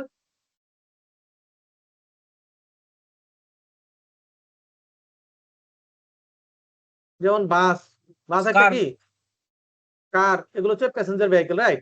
মানে প্যাসেঞ্জার ভেহিকেল দুইটা পারপাসে হয়। যেমন মনে করেন আপনার কোম্পানির একটা গাড়ি আছে, সেই গাড়িটা কি করে আপনার কোম্পানির এমপ্লয়ীদেরকে আনা নেওয়া করে। আপনার নিজের একটা গাড়ি আছে, আপনি গাড়িতে আসা যাওয়া করেন বা আপনার ফ্যামিলি আসা যাওয়া করে, এখান থেকে কি কোনো রেভিনিউ জেনারেট হচ্ছে, ইনকাম জেনারেট হচ্ছে? না স্যার। হচ্ছে না। তাহলে এই যে যাদের ক্ষেত্রে এই প্যাসেঞ্জার ভেহিকেল দিয়ে সার্ভিস দিচ্ছে না তাদের ক্ষেত্রে ইনপুট ট্যাক্স রিবেট পাবে না। তাহলে রিবেট পাবে কারা? যারা প্যাসেঞ্জার ভেহিকেল দিয়ে সার্ভিস দিচ্ছে, যেমন রেন্টে কার। শ্যামলী পরিবহন, রেন্টে কার, এরপর মনে করেন সোহাগ পরিবহন, এরা যাত্রী পরিবহন করতেছে, তারা যাত্রী পরিবহনের উপর সার্ভিস দিচ্ছে, রাইট? তাহলে তাদের ক্ষেত্রে কি হবে? তাদের যে ইনকামের উপর ভ্যাটের এগেইনস্টে তারা ইনপুট ট্যাক্স রিবেট দিতে পারবে। কথা কি বুঝতে পেরেছি? জি স্যার। এখন প্যাসেঞ্জার ভেহিকেলের ক্ষেত্রে যেগুলো নন এসি সেগুলোর ক্ষেত্রে ভ্যাট হয় না, সেগুলোর ক্ষেত্রে কি হয় না? ব্যাট হয় না স্যার। ভ্যাট হয় না। তাহলে কোনগুলোর ক্ষেত্রে ভ্যাট হয়? যেগুলো এসি, রাইট? তাহলে যেসব প্যাসেঞ্জার ভেহিকেল এসি পরিবহন, তাহলে সেগুলোর ক্ষেত্রে ভ্যাট হয়, তাহলে সেলস এর উপর তারা ভ্যাট দিচ্ছে, তার ভাড়ার উপর ভ্যাট দিচ্ছে, তাহলে তার এগেইনস্টে তারা কি করতে পারবে? ইনপুট ট্যাক্স রিবেট দিতে পারবে। তার গাড়িটা কেনার সময় যে ভ্যাটটা দিচ্ছে সেটা অ্যাডজাস্ট করতে পারবে, তারপর সে যে এটা মেইনটেনেন্স করছে সেটার উপর ভ্যাটটা অ্যাডজাস্ট করতে পারে, সে এটার জন্য যদি কোনো কিছু পার্টস টার্টস কিনে বা কাউকে কোনো পেমেন্ট করে সেটার উপর যদি ভ্যাট দিয়ে থাকে সেগুলো ইনপুট ট্যাক্স রিবেট নিতে পারবে। কথা কি বুঝতে পারছি স্যার? তাহলে কারা রিবেট নিতে পারবে? যারা প্যাসেঞ্জার ভেহিকেল দিয়ে সার্ভিস প্রোভাইড করছে তারা ইনপুট ট্যাক্স রিবেট নিতে পারবে। কথা কি ক্লিয়ার? জি স্যার। আচ্ছা, এখন মনে করেন আপনার কোম্পানিতে এমপ্লয়ি যারা আছে তাদের বাচ্চাদের খেলাধুলার জন্য আপনার একটা পার্ক তৈরি করেছে, এখানে বাচ্চারা খেলাধুলা করে, রাইডসে চড়ে খেলাধুলা করে। এই যে এখানে চড়তেছে খেলতেছে, এখান থেকে কি কোনো ইনকাম জেনারেশন, কোনো সার্ভিস দিচ্ছে, কোনো ইনকাম জেনারেট হচ্ছে? না স্যার। হচ্ছে না। আবার সেম এই রাইডস গুলো দিয়ে মনে করেন আমরা ঢাকা শহরে কি এমন কোনো জায়গা আছে যেখানে বাচ্চারা খেলাধুলা করে, রাইডসে চড়ে, এর বিনিময়ে তারা ইনকাম করে? আছে আছে? স্যার। বাবুল্যান্ড, জি স্যার, বাবুল্যান্ড। বিভিন্ন ধরনের amusement park, Toggi world, right, আছে না? আছে স্যার। এই যে এন্টারটেনমেন্ট সার্ভিস যারা দিচ্ছে, এই সার্ভিস থেকে যাদের ইনকাম হচ্ছে, এটার এগেনস্টে যারা ভ্যাট দিচ্ছে, তার এগেনস্টে তারা কি করতে পারবে? ইনপুট ট্যাক্স রিবেট নিতে পারবে। কিন্তু আপনি যে আপনার কোম্পানিতে একটা পার্ক করেছেন, লোকজন বাচ্চারা এখানে খেলাধুলা করে, সেখান থেকে তো আপনার সার্ভিস দিচ্ছেন না, তাহলে আপনি কি করতে পারবেন না? ইনপুট ট্যাক্স রিবেট নিতে পারবেন না। কথা কি বুঝতে পেরেছি? জি স্যার। অথবা এটা গেল, তারপর কি আছে, আপনি যদি যেমন সারা বাংলাদেশে অনেক ক্লাব আছে না, যেমন ঢাকা ক্লাব, এই ক্লাব, সেই ক্লাব আছে না স্যার? জি স্যার। এই ক্লাবের মেম্বারশিপ যারা নেয় তাদেরকে ইয়ারলি মেম্বারশিপ ফি দিতে হয়, রাইট? জি স্যার। এই মেম্বারশিপ ফি এর উপর একটা ভ্যাট আছে। মেম্বারশিপ ফি এর উপর যে ভ্যাটটা, এই ভ্যাটটা রিবেট নেওয়া যাবে না। মেম্বারশিপ ফি এর উপর কি ভ্যাট রিবেট নেওয়া যাবে না। আচ্ছা, এটা গেল। তাহলে এখন দেখেন প্যাসেঞ্জার ভেহিকেল গুলো, এখন আমাদের দেশে কি এমন কোন ভেহিকেল নাই যেগুলা পণ্য ক্যারি করে, গুডস ক্যারি করে? আছে কিনা? আছে স্যার। যেমন ট্রাক, লরি, তাই না, আছে না বিভিন্ন রকম? আছে স্যার। তো বলছে যে এদের ক্ষেত্রে যারা গুডস ক্যারি করে তাদের ক্ষেত্রে তারা কি করতে পারবে? 80% রিবেট নিতে পারবেন স্যার। 80% পর্যন্ত ইনপুট ট্যাক্স রিবেট নিতে পারে। তবে এই যে ট্রান্সপোর্ট করতেছে, এই ট্রান্সপোর্টের মধ্যে কারা পড়বে না? ওই আপনার ক্লিয়ারিং ফরওয়ার্ডিং এজেন্ট, তারপর হচ্ছে কি আপনার এই কুরিয়ার সার্ভিস, এগুলা কিসের মধ্যে পড়বে না? এই ট্রান্সপোর্ট গুড সার্ভিসের মধ্যে পড়বে না। তারপর আরেকটা আছে 3 নাম্বার, যারা ট্রান্সপোর্ট কন্ট্রাক্টর, তারা কি ট্রান্সপোর্ট কন্ট্রাক্টর। যেমন মনে করেন আপনার 3টা ট্রাক আছে, আপনি এই 3টা ট্রাক ভাড়া দেন, ভাড়া দিয়ে বিভিন্ন মালামাল ক্যারি করেন, তার এগেনস্টে ভাড়া পান, রাইট? তাহলে আপনি কি করতে পারবেন? এইটার এগেনস্টে আপনার ভ্যাটটা দেন, এইটার এগেনস্টে তাহলে আপনার যত মেইনটেনেন্স আছে বা যত কিছু কেনাকাটা করলেন, সেটার উপর যে ভ্যাটটা আসে, সেই ভ্যাটটার কত পার্সেন্ট আপনি রিবেট নিতে পারবেন? পারছেন স্যার। 80%। এখন মনে করেন আমার গাড়ি নাই, আমার কোনো ট্রাক না, আমি কি করি? আমি হচ্ছে গিয়ে ঠিকাদার, আমি পরিবহন ঠিকাদার, ট্রান্সপোর্ট কন্ট্রাক্টর। আমি কি করি? আমি মানুষের ট্রাক, লরি গুলাকে কন্ট্রাক্টর হিসেবে নেই, যারা আমার কাছ থেকে আসে গাড়ি ভাড়া নিতে, আমি কি করি? তাদেরকে আপনার গাড়িটা ভাড়া দেই, মাঝখানে আমি একটা কমিশন পাই। মাঝখানে আমি একটা কি পাই?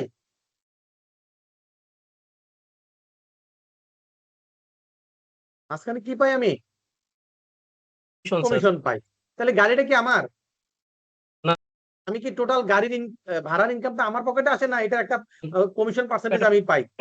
একটা পার্টস, একটা পোর্শন আসে স্যার।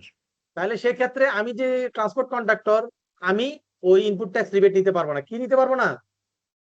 এই রিবেট নিতে পারবো না স্যার। তাহলে এটা পাবে কে? ওই ট্রান্সপোর্টের মালিক যে, সেই ইনপুট ট্যাক্স রিবেট নিতে পারবে। কথাকে ক্লিয়ার বুঝতে পেরেছি? জি স্যার। তারপর যারা কুরিয়ার সার্ভিস দেয়, যেমন এসএ পরিবহন, জননী পরিবহন, রেইনবো কুরিয়ার, আছে না বিভিন্ন কুরিয়ার সার্ভিস, যারা এই পার্সেল ক্যারি করে, তারা কিন্তু ইনপুট ট্যাক্স রিবেট পাবে না। তারা কি পাবে না? ইনপুট ট্যাক্স রিবেট পাবে না। যারা ফ্রেট ফরওয়ার্ড আছে তারা পাবে না। ওকে, দেন আমরা কোথায় আসলাম? এখানে এগুলো অলরেডি আলোচনা হয়েছে। এখানে একটু ব্যতিক্রম আছে, যেমন আমরা বলছি যে মূসক 6.3 লাগবে, রাইট? কি লাগবে? মূসক 6.3 ইনপুট ট্যাক্সের জন্য। এখন বলেন তো, আপনি যে বা আপনার বাসায় কারেন্ট বিল পান বা পানির বিল পান বা গ্যাস বিল আসে, সেটা কি ভ্যাটের মূসক 6.3 ফরম্যাটের মতো আসে না তাদের নিজস্ব একটা ফরম্যাটে আসে? তাদের নিজস্ব ফরম্যাটে স্যার। তাহলে আমাকে তো বলছে 6.3 তে, তাহলে তারা তো 6.3 দিচ্ছে না, আমাকে দিচ্ছে 6.3? না স্যার। দিচ্ছে না। তাহলে সেক্ষেত্রে বলছে যে এই যে gas, water, electricity, telephone bill, bank, insurance and port, এগুলার ক্ষেত্রে তারা যে বিলটা দিবে, সেই বিলটাকে কি হিসেবে কনসিডার করা হবে? 6.3 স্যার।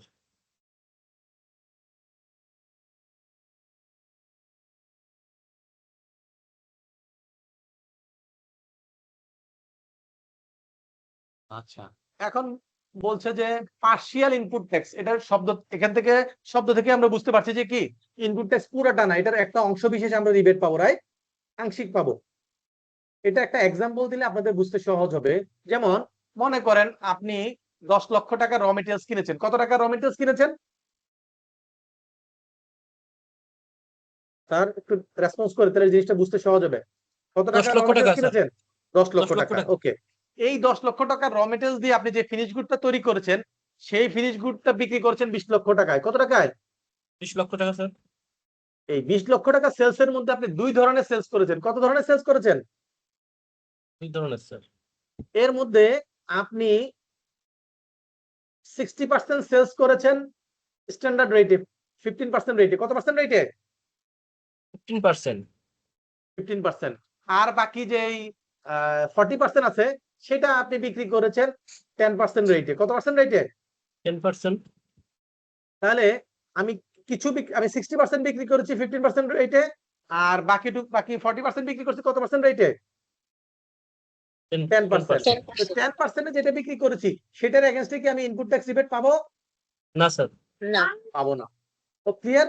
তাহলে আমি যে 10 লক্ষ টাকার পারচেজ করছিলাম, তো 10 লক্ষ টাকার পারচেজের উপর 15% ভ্যাট হলে কত টাকা ভ্যাট হয়? 1,50,000। কত আসে? 1 লক্ষ, স্যার। 1 1 লক্ষ লক্ষ 50,000, স্যার। 1,50,000। তাহলে আমি কি 1,50,000 দিয়ে যে বিক্রি করলাম 20 লক্ষ টাকার, তাহলে পুরো 1,50,000 টাকা পুরোটাই কি রিবেট পাবো? নাকি না, স্যার। যত 60%, স্যার। পার্সেন্ট আমি ইনপুট ট্যাক্স রিবেট পাওয়ার মতো সেলস করেছি সেটা পাবো? তাহলে আমি 60% রিবেট পাবো। কত পার্সেন্ট রিবেট পাবো? 60%, স্যার। তাহলে 60%। আমি 1,50,000 গুণন 60%, তাহলে আমি রিবেট নিতে পারতেছি কত? 90,000 টাকা। কত নিতে পারতেছি? 90,000, স্যার। আর বাকি 60,000 টাকা আমার কি স্যার, রিবেট নিতে নিতে পারবো না, পারবো স্যার, না, এটা। যেহেতু ওইটুকু আমি রিবেট নেওয়ার মতো সেলস করি নাই, রাইট? Right, sir. তাহলে আমার ইনপুট ট্যাক্স ছিল 1.5 লক্ষ টাকা, আমি নিতে পারলাম 90,000 টাকা। তাহলে কি পুরোটা পেরেছি না আংশিক পেরেছি? আংশিক, স্যার। এই জন্য এটাকে বলে পার্শিয়াল ইনপুট ট্যাক্স ক্রেডিট। কথা কি বুঝতে পেরেছি? জি, স্যার। ওকে, এখন এটা হলো আমি আপনাকে ঘটনাটা বুঝাইলাম। এখন আপনাকে বুঝতে হবে যে আসলে প্র্যাকটিক্যালি এটা কিভাবে ভ্যাট রিটার্নে মানুষ অ্যাপ্লাই করে, এটা কিভাবে মানুষ প্র্যাকটিক্যালি ভ্যাট রিটার্নে অ্যাপ্লাই করে। ঠিক আছে, এখন মনে করেন আপনাকে বলছে ইনপুট ট্যাক্স রিবেটটা ওই ট্যাক্স যে কর মেয়াদে কিনেছেন তার পরবর্তী 6 কর মেয়াদের মধ্যে না নিলে এটা রিবেট নেওয়া যাবে না, আমরা এটা তো জানি, রাইট? জি, স্যার।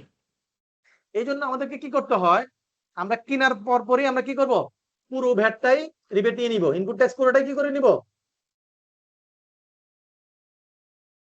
ওই 1.5 লক্ষ টাকা পুরোটাই রিবেট নিয়ে নিলাম। ঠিক আছে, মনে করেন জানুয়ারি রিটার্নে আমি 1.5 লক্ষ টাকা পুরোটাই রিবেট নিয়ে নিলাম। পরবর্তীতে ফেব্রুয়ারি বা মার্চ মাসে এসে আমি সেল যখন করলাম তখন দেখলাম যে না, 40% সেলস এর এগেইনস্টে আমি রিবেট পাবো না। কতটুকুর এগেইনস্টে রিবেট পাবো না? তাহলে আমি তো 1.5 লক্ষ টাকা রিবেট নিয়ে নিছি, তাহলে এর মধ্যে কত টাকা আমাদের আগের এক্সাম্পল থেকে আমরা কত টাকা রিবেট না পাওয়ার মতো ছিল বলেন তো?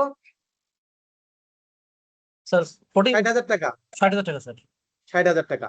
তাহলে আমি রিবেট নিয়েছি, মনে করেন আপনি আমার কাছ থেকে নিয়ে নিয়েছেন 1,50,000 টাকা, কিন্তু আপনি আমার কাছ থেকে নেন পাওয়ার কথা 90,000, তাহলে আপনি আমার কাছ থেকে কত বেশি নিছেন? 60,000 টাকা, স্যার। এখন কি করবেন? 60,000 টাকা ফেরত দিয়ে দিবেন না? জি, স্যার। ওকে, তাহলে আমরা প্রথমে 1.5 লক্ষ টাকা রিবেট নিয়ে নিব, পরে দেখলাম যে 60,000 টাকা রিবেট পাওয়ার মতো না, তাহলে এটা বেশি নিয়েছি, তাহলে এই 60,000 টাকা গভর্নমেন্টকে ফেরত দিতে হবে। গভর্নমেন্টকে কি করতে হবে? ফেরত দিতে হবে, স্যার।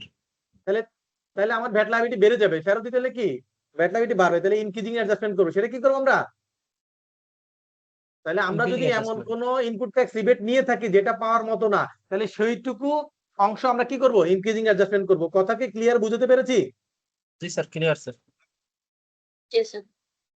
এগুলো মুখস্থ করে পরীক্ষা আনসার করা যাবে না। যারা এই সিনারিও গুলো শুনবেন বুঝবেন, দেখবেন যে এগুলো আনসার করা একদম সিম্পল, কারণ আপনি প্র্যাকটিক্যালি ঘটনাগুলো বুঝতেছেন। আজকে আমাদের কত নম্বর ক্লাস চলে?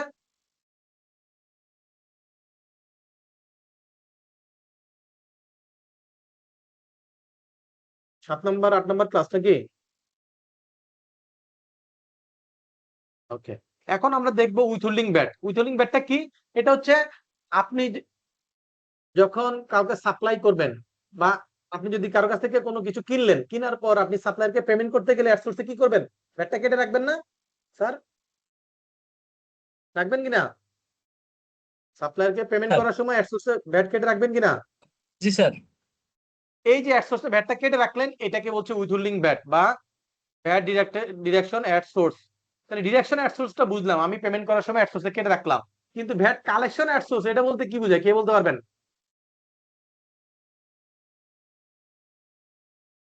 কেউ কি আনসার করতে পারবেন? আপনি তো পেমেন্ট করার সময় ভ্যাট কেটে রাখলেন, এটা হচ্ছে ডিডাকশন অ্যাট সোর্স। কিন্তু কালেকশন অ্যাট সোর্স এটা আবার কি জিনিস? একটা এক্সাম্পল কে দিতে পারবেন? ওকে, না পারলে আমি বলি। সেটা হচ্ছে যেমন মনে করেন আমাদের এখানে কি কেউ আছে যাদের মোটর বাইক আছে? বাইক চালান আছে কেউ এখানে? জি স্যার। জি স্যার। ওকে, আপনি যে বাইক চালান, আপনার বাইকের রেজিস্ট্রেশন আছে? আছে স্যার। আছে। আপনার ড্রাইভিং লাইসেন্স আছে? আছে স্যার। আছে। এই যে আপনি যে বিআরটি থেকে সার্ভিসটা নিলেন, আপনার ড্রাইভিং লাইসেন্স নিলেন, আপনার গাড়ির ট্যাক্স রেজিস্ট্রেশন টোকেন। নিলেন, নেওয়ার সময় তাদেরকে বিআরটি আপনাদেরকে যে আপনার কাছ থেকে যে ফিটা নেয়, ফির সাথে ভ্যাট নেয় কিনা? 15% ভ্যাট নেই স্যার। নেয়। ওকে, তাহলে আপনি যে তাকে পেমেন্ট করছেন, তার কাছ থেকে কি ভ্যাটটা কেটে পেমেন্ট করছেন না ভ্যাট সহ তাকে দিয়ে দিচ্ছেন? স্যার ভ্যাট সহ দিতে হয় স্যার। তাহলে সে আপনার কাছ থেকে কি করছে? ভ্যাটটা কালেক্ট করছে। সে আপনাকে কি করছে? কালেক্ট করছে স্যার। কালেক্ট করছে। তাহলে যারা রেগুলেটর হিসেবে ফি কালেক্ট করছে, সেই সময় তারা ফি এর সাথে ভ্যাটটাও কালেক্ট করছে। তাহলে তারা অ্যাড সোর্সে ভ্যাটটা কালেক্ট করছে। আর যেমন কাস্টমসে আপনি যখন ডিডি পেমেন্ট করেন, তখন কি হয়? তখন কি আপনি পেমেন্ট করার সময় অ্যাড সোর্সে ভ্যাটটা কেটে রাখেন না? কাস্টম আপনার কাছ থেকে ভ্যাটটা আদায় করে। স্যার কাস্টমস আমার কাছ থেকে এটা ডিডাক্ট করে রাখে স্যার। তাহলে কাস্টম যেটা আপনার কাছে নিচ্ছে সেটা হচ্ছে কালেকশন অ্যাট সোর্স। বিআরটি আপনার কাছ থেকে যেটা নিচ্ছে সেটা হচ্ছে কালেকশন অ্যাট সোর্স। সে আপনার কাছে ফি নিচ্ছে, ফি এর সাথে আবার ভ্যাটটা নিচ্ছে। তাহলে ভ্যাট কালেকশন অ্যাট সোর্স। এক্সাম্পলটা কি মনে থাকবে স্যার? জি স্যার। ওকে, তো বিডিএস এর এই যে বিডিএস এর একটা অ্যাট সোর্সের একটা বিধিমালা আছে, কি আছে? এর আগে ছিল 2019 সালে একটা বিধিমালা, এটা চেঞ্জ হয়ে আবার 2025 সালে একটা নতুন করে উইথহোল্ডিং ভ্যাটের একটা বিধিমালা আসছে, রাইট? তো সেইখানে একটা টেবিল আছে এটার মতো করে, যে নিচে দেখেন একটা টেবিল আছে, এই যে দেখেন এই টেবিলে কতগুলো আইটেমস লিস্ট আছে? 44টা স্যার। 44, 44টা। এই 44টা লিস্ট হচ্ছে সার্ভিসের লিস্ট। কিসের লিস্ট? Service sir. সার্ভিসের লিস্ট। একটু মনোযোগ দিয়ে পড়লে দেখবেন জিনিসগুলো অনেক সহজ। এই লিস্টে, এই টেবিলে যে 44টা সার্ভিসের নাম উল্লেখ আছে, এই লিস্টে যে 44টা সার্ভিসের নাম উল্লেখ আছে, সেগুলোর ক্ষেত্রে আপনাকে অবশ্যই কারো কাছ থেকে এই ধরনের এই 44টা সার্ভিসের মধ্যে যে কোনো সার্ভিস নিলে ওই সার্ভিসের পেমেন্ট করার সময় অ্যাট সোর্সে ভ্যাট কাটতে হবে। কথা কি বুঝতে পেরেছি? জি স্যার। তাহলে এই 44টা সার্ভিসের ক্ষেত্রে আপনাকে অ্যাট সোর্সে ভ্যাট কাটতে হবে। এই 44টার বাইরে অন্য কোনো সার্ভিসের এগেইনস্টে কি করতে হবে না? ভিডিএস করা যাবে না স্যার। বিডিএস করতে হবে না। বিডিএস করতে হবে না স্যার। হবে না। কথা কি ক্লিয়ার? তাহলে পরীক্ষা কথা যদি ক্লিয়ার আসে স্যার। যে কোন কোন সার্ভিসের এগেইনস্টে অ্যাট সোর্সে ভ্যাট কাটবো, সেটা হচ্ছে যে ওই ভ্যাট ডিডাকশন যে রুলস আছে, সেই রুলসের টেবিলে যে 44 লিস্ট আছে, সেই লিস্টের গুলার ক্ষেত্রে শুধুমাত্র অ্যাট সোর্সে ভ্যাট কাটবো, এছাড়া অন্য কোনগুলোর ক্ষেত্রে কি করবো না? অ্যাট সোর্সে ভ্যাট ভিডিএস করবো কাটবো না না। স্যার। ক্লিয়ার? Yes, মনে থাকবে তো নাকি? জি স্যার। ওকে, তাহলে আপনি যখন আরেকজনের কাছ থেকে ভ্যাট অ্যাট সোর্সে কেটে রাখছেন, তাহলে আপনার ভ্যাট লাইবিলিটি বাড়ছে না কমছে? বাড়ছে স্যার। বাড়ছে। তাহলে আপনি ভ্যাট রিটার্ন এটা ইনক্রিজিং অ্যাডজাস্টমেন্ট দেখাবেন। কি দেখাবেন? Increasing adjustment sir. আচ্ছা, এবার আপনি যার কাছ থেকে অ্যাট সোর্সে কাটছেন তাকে আপনি কি দিবেন? ওটা ডকুমেন্ট কি দিবেন তাকে? 6.6 স্যার। ওটা 6.6 6.6 দিবেন। তাকে উইথহোল্ডিং ভ্যাট সার্টিফিকেট দিবেন। কি দিবেন? Withholding VAT certificate. সার্টিফিকেট দিবেন। এই সার্টিফিকেটটা দিলে সে কি করবে?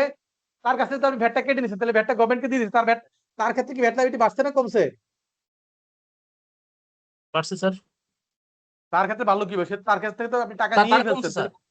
কমছে। তার কমছে স্যার। তাহলে সে কি করবে? তার রিটার্নে এটা ডিক্রিজিং অ্যাডজাস্টমেন্ট নিবে। তাহলে সাপ্লায়ার কি করবে? অ্যাট সোর্সে ভ্যাটটা Decreasing, যেটা কাটা আছে সেটার এগেইনস্টে তারা 6.6 এর মাধ্যমে ডিক্রিজিং অ্যাডজাস্টমেন্ট decreasing নিবে। করবে। আর কাস্টমার কি করবে? এটাকে ইনক্রিজিং অ্যাডজাস্টমেন্ট দেখাবে। ক্লিয়ার ব্যাপারটা? জি স্যার। ওকে।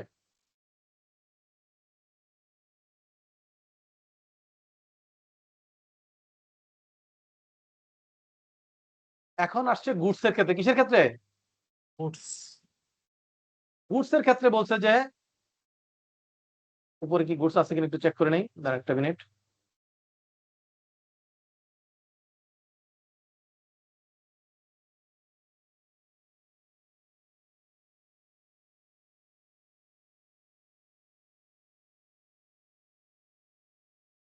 সেখানে নাই, ওকে সেটা নাই। হ্যাঁ, এখানে বলছে যে goods or service that are exempted from BDS. সার্ভিসটার পর দরকার, সার্ভিস অলরেডি আমরা বলে ফেলছি যে ওই উপরের লিস্টে যেগুলো আছে সেগুলোর ক্ষেত্রে কাটতে হবে, এর বাইরে যা আছে সেগুলোর ক্ষেত্রে কাটতে হবে না, রাইট? আর বাকি থাকে কি সার্ভিস ইম্পোর্ট করলে। সার্ভিস কি করলে?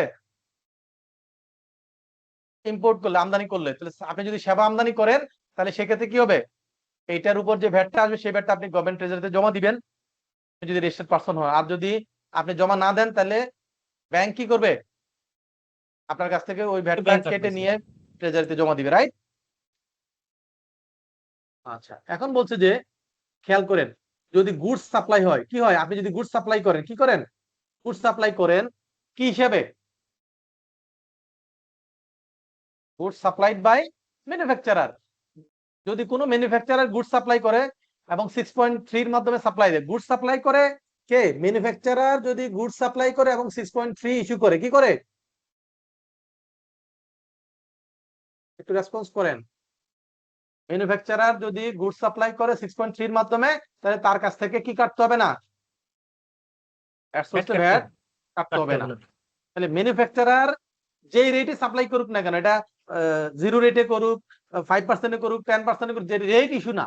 তাহলে ম্যানুফ্যাকচারের ক্ষেত্রে রেট ইস্যু না, তার ক্ষেত্রে হচ্ছে সে 6.3 দিয়ে সাপ্লাই দিছে কিনা। যদি কোনো ম্যানুফ্যাকচারার 6.3 ইস্যু করে সাপ্লাই দেয় তাহলে তার কাছ থেকে অ্যাডসোর্সে ভ্যাট কাটা যাবে না। মনে থাকবে স্যার? জি স্যার।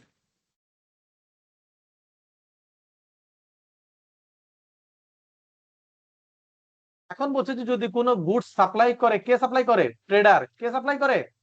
ট্রেডার্স। ট্রেডার। ট্রেডার যদি সাপ্লাই করে 6.3 ইস্যু করে, এবং ট্রেডারের ক্ষেত্রে 6.3 ইস্যু করলে হবে না, ভ্যাটের রেট কত পার্সেন্ট হইতে হবে? কত পার্সেন্ট? 15%। 15% স্যার। তাহলে দেখেন ম্যানুফ্যাকচারের ক্ষেত্রে কি কোনো পার্সেন্টেজের ইস্যু আছে? না স্যার। তাহলে ম্যানুফ্যাকচারার যদি গুড সাপ্লাই করে জাস্ট 6.3 ইস্যু করলে তার কাছ থেকে ভ্যাট কাটতে হবে না, রাইট? কিন্তু ট্রেডার হিসেবে যদি আপনি কোনো গুড সাপ্লাই করেন সেই ক্ষেত্রে 6.3 ইস্যু করতে হবে এবং 15% রেটে সাপ্লাই হলে অ্যাডসোর্সে ভ্যাট কাটতে হবে না। কিন্তু যদি 15% ছাড়া অন্য কোনো রেটে সাপ্লাই করেন তাহলে আপনার কাছ থেকে কি কাটবে? অ্যাডসোর্সে বিডিএস ভ্যাট কেটে রাখবে।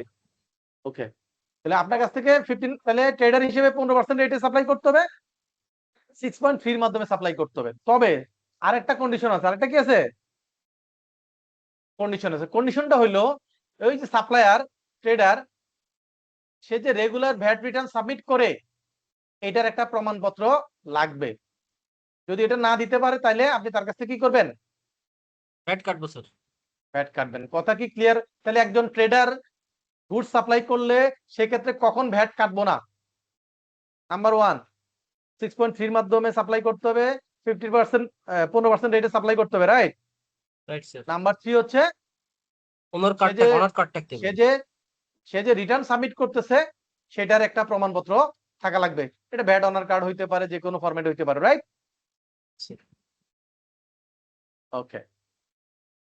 তারপরে বলছে যে এই যে মনে করেন আপনার বাসার যে ইলেকট্রিসিটি, গ্যাস, পানির বিল পেমেন্ট করেন, পেমেন্ট করার সময় কি আপনি সেখান থেকে ভ্যাটটা কেটে রেখে পেমেন্ট করেন না ভ্যাট সহ পেমেন্ট করেন?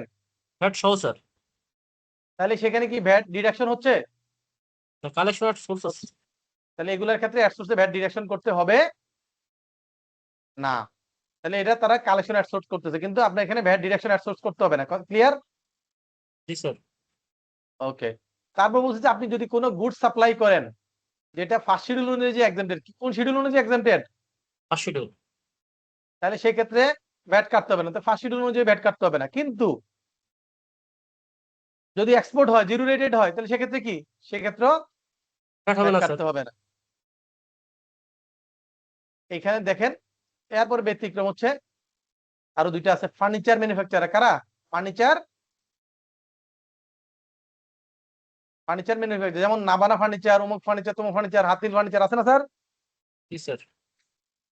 তারপর অ্যাডভার্টাইজিং এজেন্সি, বিভিন্ন পত্রিকার বা মিডিয়ার বিভিন্ন এজেন্সি ছোট ছোট দোকান নিয়ে বসে থাকে, যেগুলো অ্যাড কালেকশন করে ওই মিডিয়ার কাছে নিয়ে যায়, রাইট? জি স্যার।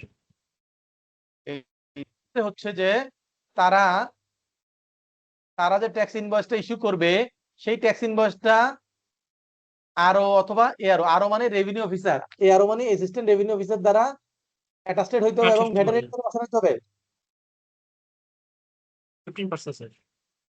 তাহলে এদের ক্ষেত্রে এই যে 3-4 জনের নাম উল্লেখ করলাম, এদের ক্ষেত্রে যদি তাদের যে 6.3টা সেটা আরও বা এআরও দিয়ে অ্যাটাস্টেড এবং ভ্যাটের রেট যদি 15% না হয়, তাহলে তাদের কাছ থেকে অ্যাডসোর্সে ভ্যাট কাটবো।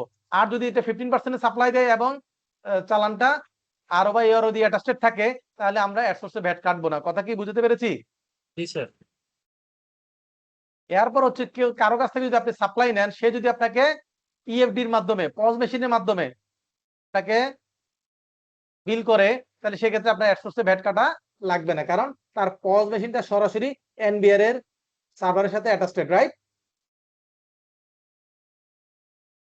আচ্ছা, এখন বলেন তো, আমরা যখন কোন ফার্মেসি থেকে ওষুধ কিনি, তখন কি আমাদের কাছ থেকে ভ্যাট নেয় স্যার? জি স্যার নেই। হ্যাঁ, ভ্যাট নেয়। কোথায় দেখছেন আপনি? মুখস্থ বলে দিচ্ছেন। ফার্মেসি ওষুধ আপনি মেডিসিনের যে ভালো করে দেখুন, আপনি কালকে লাস্ট ফার্মে যাবেন, যে 10 টাকার বা 20 টাকার ওষুধ কিনবেন, দেখবেন যে ওখানে ভ্যাট যোগ করে কিনা। ক্লিয়ার? না ওষুধ আমি স্যার ভাবছি মেডিসিনের কথা ভাবছি, সরি স্যার। কিসের কথা ভাবছেন? মেডিসিনের কথা বলছি স্যার। ওষুধ আর মেডিসিন তো একই কথা। না আমি ফার্মাসিক্যাল নেই কিনা স্যার, লাইক স্যার ওই গ্রোসারি শপ বা এই ডিপার্টমেন্ট স্টোরের কথা ভাবছি। ডিপার্টমেন্ট হিসেবে ওষুধ বিক্রি করে স্যার? লাস্ট ফার্মা হচ্ছে sir department store, Lazz Pharma এখন department store sir, Lazz Pharma sir. ওরে বাবা, লাস্ট ফার্মা হোক, সলিমুদ্দিন ফার্মা হোক, কলিমুদ্দিন ফার্মা হোক, ওষুধ যারা বিক্রি করে, ওষুধ যারা বিক্রি করে, আপনার বাসার পাশে ইয়ে আছে না, ফার্মেসি আছে না, যদি ওষুধ কিনেন ওখানে ভ্যাট দেন? না স্যার। যেই মেডিসিন বিক্রি করুক না কেন, তার ক্ষেত্রে ট্রেডিং স্টেজে, কোন স্টেজে? Trading store sir. ট্রেডার হিসেবে, ম্যানুফ্যাকচারার ছাড়া, তাহলে ট্রেডিং স্টেজে কোনো ভ্যাট নাই। ভ্যাট অ্যাডসোর্সে ভ্যাট কাটতে হবে না। কেন এটা কাটতে হবে না? কারণ হচ্ছে এই ভ্যাটটা আপনার কাছ থেকে ট্রেডার নেয় না। এই ভ্যাটটা কিভাবে হয় তাহলে? মনে করেন একটা ওষুধ কোম্পানি, সে স্কয়ার ফার্মাসিউটিক্যাল, ইনসেপ্টা ফার্মাসিউটিক্যালস, তারা যখন কোনো ওষুধ মার্কেটে বিক্রি করে, তারা কি করে, ফ্যাক্টরি থেকে যখন ম্যানুফ্যাকচার হিসেবে বিক্রি করে 15% ভ্যাট যোগ করে। কত পার্সেন্ট ভ্যাট যোগ করে? কত পার্সেন্ট ভ্যাট যোগ করে? নাই, 15%। এরপর ট্রেডিং স্টেজের জন্য ভ্যাটের রেট, মেডিসিনের ভ্যাটের রেট হচ্ছে 2.4। তারা কি করে, এই 15% প্লাস 2.4 টোটাল 17.4% ভ্যাট সহ যোগ করে আপনার ওষুধটা সাপ্লাই দেয়। তাহলে ট্রেডিং স্টেজের ভ্যাটটা সহ তারা অ্যাড করে সাপ্লাই দেয়, এই জন্য আলাদা করে ট্রেডিং স্টেজে ভ্যাট হয় না। কথা কি বুঝতে পারছি স্যার? স্যার।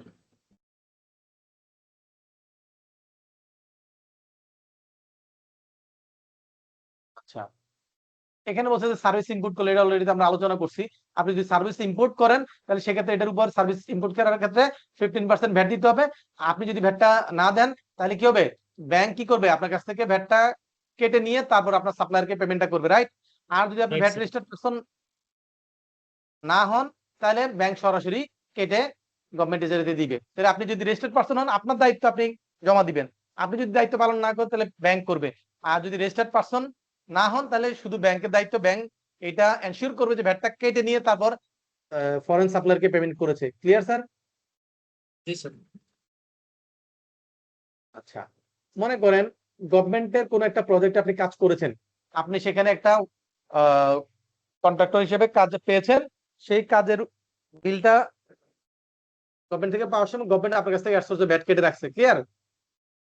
এখন আপনি কাজটা কি করছেন, কাজটা পাওয়ার পর আপনি কাজটা নিজে করেন নাই, আপনি অন্য একজন একটা সাবকন্ট্রাক্টরকে কাজটা দিয়ে দিয়েছেন, সেই সাবকন্ট্রাক্টর আবার আরেকজনকে দিচ্ছে, সে আবার আরেকজনকে দিচ্ছে, তাহলে এইভাবে হাত বদল হয়েছে, রাইট?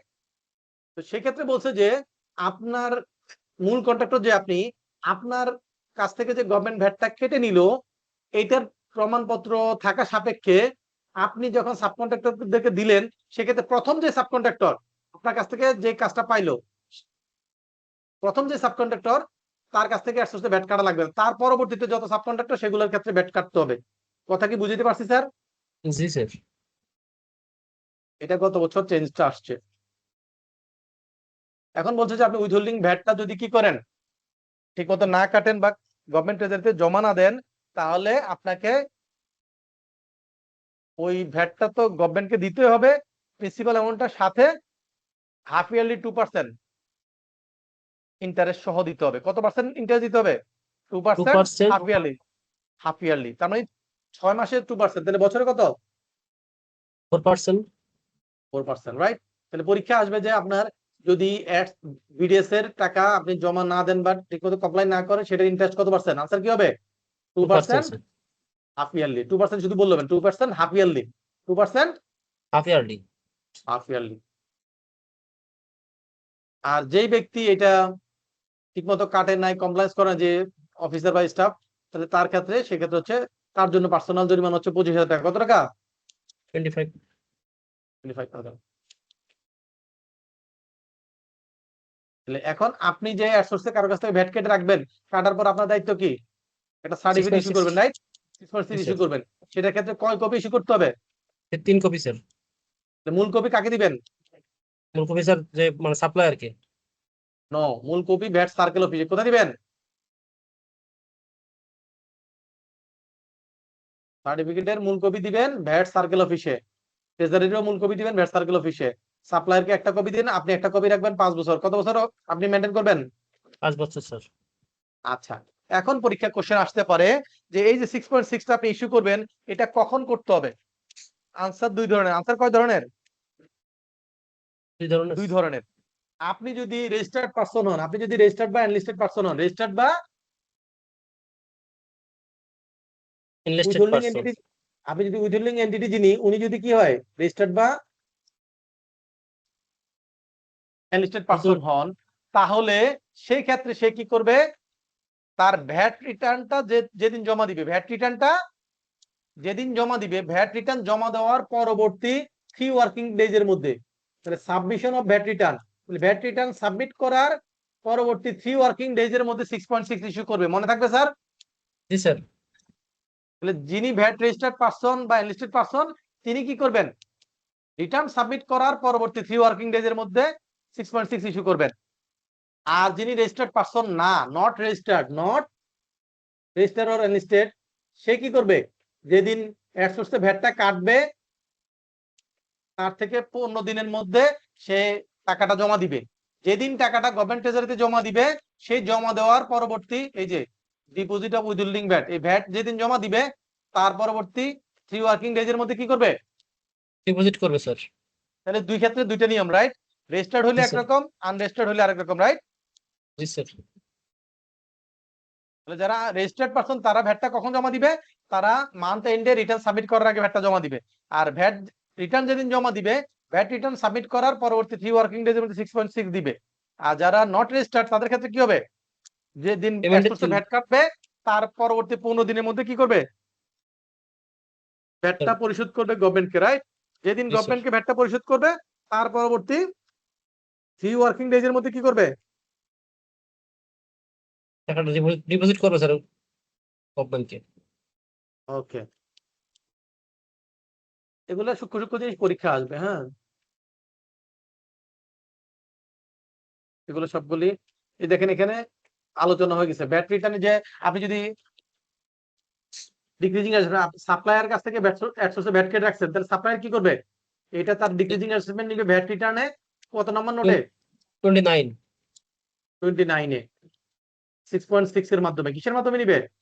6.6। কত কত সময়ের মধ্যে নিতে পারবে?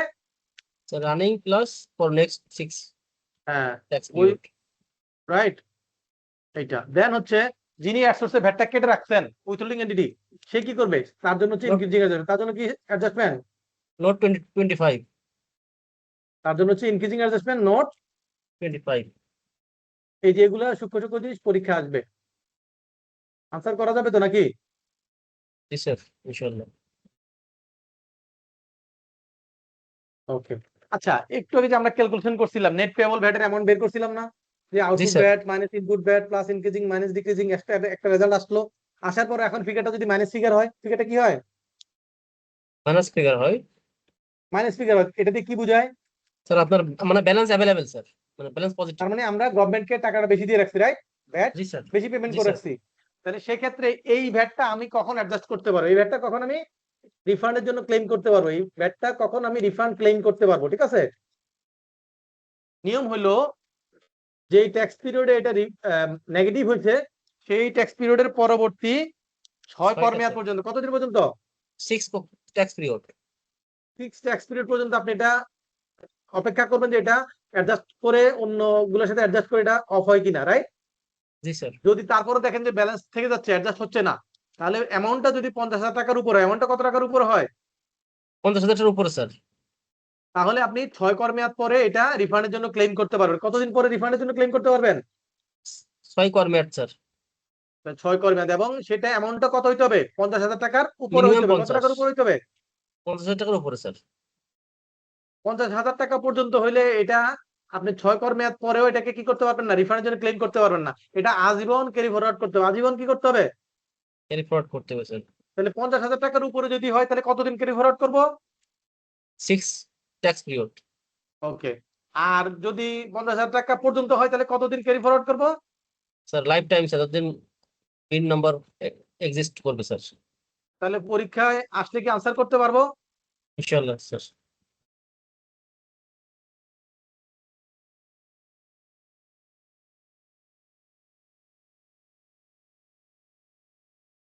এটা আমরা 9.1 এর মধ্যে রিফান্ডের একটা অপশন আছে, সেখানে আমরা অপশনটা ক্লিক করে দিলে তখন এখানে ক্লেম করতে পারি। ক্লেম করলে কমিশনার এগুলো যাচাই করে আবার কি করবে, আমাদেরকে ক্রস চেকের মাধ্যমে রিফান্ডটা করে দিবে, রাইট? জি স্যার। তবে একটা জিনিস মনে রাখতে হবে যে গভর্নমেন্টকে ভ্যাটটা পরিশোধ করা যেমন সহজ, গভর্নমেন্ট থেকে রিফান্ড পাওয়াটা এত সহজ অনেক কঠিন স্যার। না, অনেক কঠিন। আপনি রিফান্ড ক্লেম করলে সে বলে যে আবার তোমার বিগত 2 বছরের হিসাবপত্র নিয়ে আসো, এই করো সেই করো, মানে একটা পেইনফুল জব। আপনাকে না দেওয়ার জন্য যত যন্ত্রণা, উল্টা আবার বের করবে যে আপনি অন্য জায়গায় কোথাও ব্যাট ফাঁকি হয়েছে কিনা, এই হয়েছে কিনা, পুরো আবার অডিট শুরু করে দিবে। এই অনেক জায়গাটা দিবে অনেক মাস্ট কঠিন, স্যার। তাই অনেক না? তো মাস্ট দিবে স্যার। এই জিনিসগুলো সহজ হওয়া উচিত। এই জিনিসগুলো কি হওয়া উচিত? অনেক সহজ স্যার, এখন তো ব্যাট অনলাইনটা অনেক সহজ, কিন্তু স্যার এই রিফান্ডটা বেশ একটু রিফান্ড আপনি চ্যালেঞ্জিং স্যার। ক্লেম করতে পারলেন, কিন্তু রিফান্ডটা পাওয়াটা কঠিন, রাইট? অনেক কঠিন স্যার। 20% 10% ওখানে খাওয়া আসতে হয় স্যার, না আসে না। সাপ্লিমেন্টারি ডিউটি পরীক্ষা আসতে পারে যে সাপ্লিমেন্টারি ডিউটি কোন ধরনের গুডস এর ক্ষেত্রে হয়। আনসার কি হবে? লাক্সারি গুডস, নন এসেনশিয়াল এবং সোশ্যালি আনডিজারেবল, এই ধরনের গুডস এর ক্ষেত্রে, গুডস এন্ড সার্ভিসের ক্ষেত্রে কি হয়? সাপ্লিমেন্টারি ডিউটি হয়। এবং সাপ্লিমেন্টারি ডিউটি আমরা ভ্যাটের কোন জায়গায় পাবো? রেট গুলো মনে আছে? সেকেন্ড শিডিউলে। কোথায়? Second schedule sir. সেকেন্ড শিডিউলে। এবং ভ্যাট এসডিটা নরমালি যে কোনো গুডস বা সার্ভিসের উপর কয়টা স্টেজে হয়? Only one stage. একের অধিক স্টেজে কখনোই এসডি হবে না। না কোনো স্যার। গুডস এর উপর যদি একটা স্টেজে এসডি হয় তাহলে পরবর্তীতে আর কোথাও এসডি হবে না। ক্লিয়ার? টোটাল কয়টা স্যার। স্টেজ কে বলতে পারবেন? 3টা স্টেজ আমরা পড়াইছি না? Import stage, manufacturing stage, supply stage, মনে আছে? জি স্যার। জি স্যার। ওকে। তো এক্সপোর্ট যেসব গুডস গুলো আমরা এক্সপোর্ট করি সেগুলোর ক্ষেত্রে এসডি হয় না। আরেকটা মনে রাখতে হবে, যেসব গুডস এর উপর ভ্যাট জিরো, ভ্যাট কি জিরো, সেগুলোর উপর এসডি হয় না। হয় না।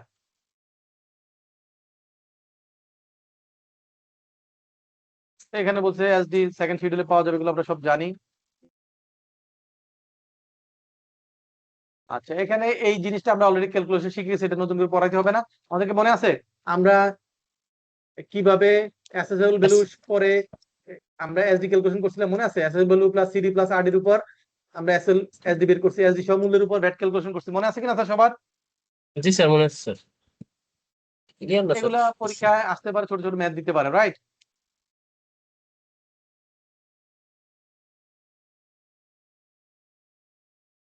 এখানে অল্প কয়েকটা আইটেমের উপর আপনার রেটেড দিতে, এগুলো একটু পরে রাখবেন, পরীক্ষায় দিয়ে দিতে পারে। আচ্ছা, আরেকটা জিনিস মনে রাখতে হবে, আমরা যে ভ্যাটের ক্যালকুলেশন শিখছিলাম যে এসডি সহ মূল্যের উপর ভ্যাট হয়, রাইট? তবে টোবাকো এবং অ্যালকোহলের ক্ষেত্রে, টোবাকো এবং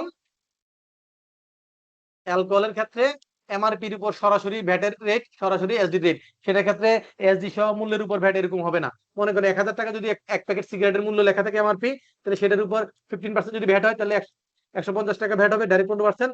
আর যদি এসডি হয় 20%, তাহলে 1000 টাকার উপর 20%, 200 টাকা এসডি হবে। ওই যে 1000 উপর 200 টাকা এসডি যোগ করে তার উপর ভ্যাট এরকম হবে না। তাহলে কার ক্ষেত্রে ব্যতিক্রম? স্যার টোবাকো এবং অ্যালকোহল প্লাস অ্যালকোহলের, সিগারেট টোবাকো। টোবাকো এবং অ্যালকোহল, টোবাকো স্যার, এবং স্যার তাহলে স্যার অ্যালকোহল 1000 টাকার পরে ভ্যাট 15% প্লাস এসডি 25%, 35। সরাসরি, সরাসরি কোনো যোগ বিয়োগ নাই, সরাসরি 1000 উপর ভ্যাটের রেট, সরাসরি 1000 টাকার উপর এসডি রেট। ক্লিয়ার, বুঝতে পারছি? জি স্যার। এবং এইগুলো যোগ করে কনসেশন বের হবে না, ওই এমআরপির ভিতরে সব আছে। এমআরপির ভিতরে কি আছে? এই যে 1000 টাকা, এটার ভিতরে এসডি আছে, এটার ভিতরে ভ্যাট আছে। কথা কি বুঝতে পারছি? জি স্যার। ওকে, তাহলে আমরা এসডি নরমালি আমাদের এক্সপেন্স, নরমালি এসডি আমরা কি পাই না, রিবেট পাই না বা Rebate রিফান্ড পাই পাই না, না। তবে যদি এমন হয় যে যেই গুডসটা আপনি ইম্পোর্ট করছেন, যে গুডসটা আপনি কি করছেন, ইম্পোর্ট ইম্পোর্ট করছেন বা পারচেজ করেন, সেইটা যদি আপনি কি করেন, যে গুডসটা আপনি কিনেছেন সেটার উপর যদি এসডি পেমেন্ট করেন এবং সেটা যদি ইউজ করে আপনি ফিনিশ গুড এক্সপোর্ট করেন, ফিনিশ গুড কি করেন, এক্সপোর্ট করেন, তাহলে এক্সপোর্টের এগেইনস্টে যে ইনপুটের জন্য আপনি এসডি দিয়েছেন, সেই এসডিটা ডিক্রিজিং অ্যাডজাস্টমেন্ট নেওয়া যাবে। সেই এসডি কি নেওয়া যাবে? মানে ইম্পোর্ট তাহলে যেটা আমি যদি ফিনিশ গুড এক্সপোর্ট ইনপুট ভুলে করি যান না, সেক্ষেত্রে স্যার। ইনপুট ভুলে যান না। এটা হলো আপনি যদি কোনো কিছু এক্সপোর্ট করেন, সেই এক্সপোর্টের এগেইনস্টে ব্যবহার করার জন্য কোনো ইনপুটের জন্য যদি এসডি দিয়ে থাকেন, সেই এসডিটা আপনি কি পাবেন? ইনপুট রেয়াত পাবো স্যার, রেবাট পাবো আর কি। ডিক্রিজিং, রেয়াত বলা যাবে না, ডিক্রিজিং অ্যাডজাস্টমেন্ট পাবো। কি পাবো? আচ্ছা, decreasing sir, decreasing decreasing adjustment. Adjustment পাবো। তাহলে এটা এক্সপোর্টের এগেইনস্টে কোনো যদি আমরা ইনপুট ব্যবহার করি, সেটার ক্ষেত্রে যদি কোনো এসডি দিয়ে থাকে, তাহলে সেই এসডিটা কি পাওয়া যায়? ডিক্রিজিং অ্যাডজাস্টমেন্ট পাওয়া যায়। এবং ডিক্রিজিং অ্যাডজাস্টমেন্ট পাওয়ার জন্য কি করতে হবে? সেটা হচ্ছে আপনাকে শিপমেন্টের ডেট থেকে, জাহাজীকরণের ডেট থেকে, শিপমেন্টের ডেট থেকে আপনাকে 6 মাসের মধ্যে অ্যাপ্লাই করতে হবে, 6 মান্থের মধ্যে অ্যাপ্লাই করে ডিক্রিজিং অ্যাডজাস্টমেন্ট নিতে হবে। কথা কি বুঝতে পেরেছি? আর যদি কোনো কারণে এমন হয় যে 6 মাসের মধ্যে আপনি অ্যাপ্লাই করতে পারছেন না, তাহলে আপনি অ্যাপ্লিকেশন করলে আরো 6 মাস টাইম বাড়াইতে পারে। কথা কি বুঝতে পারছি? জি স্যার। তাহলে এসডি এর জন্য ডিক্রিজিং অ্যাডজাস্টমেন্ট কারা পাবে? যারা এক্সপোর্ট করছে, তারা যদি এক্সপোর্টের এগেইনস্টে কোনো ইনপুট ব্যবহার করে যেটার এগেইনস্টে এসডি দিয়েছে, তাহলে তারা কি করতে পারবে? ডিক্রিজিং অ্যাডজাস্টমেন্ট নিতে পারবে। শিপমেন্টের ডেট থেকে কতদিনের মধ্যে? 6 মান্থ। 6 মান্থ, মনে থাকবে? জি স্যার।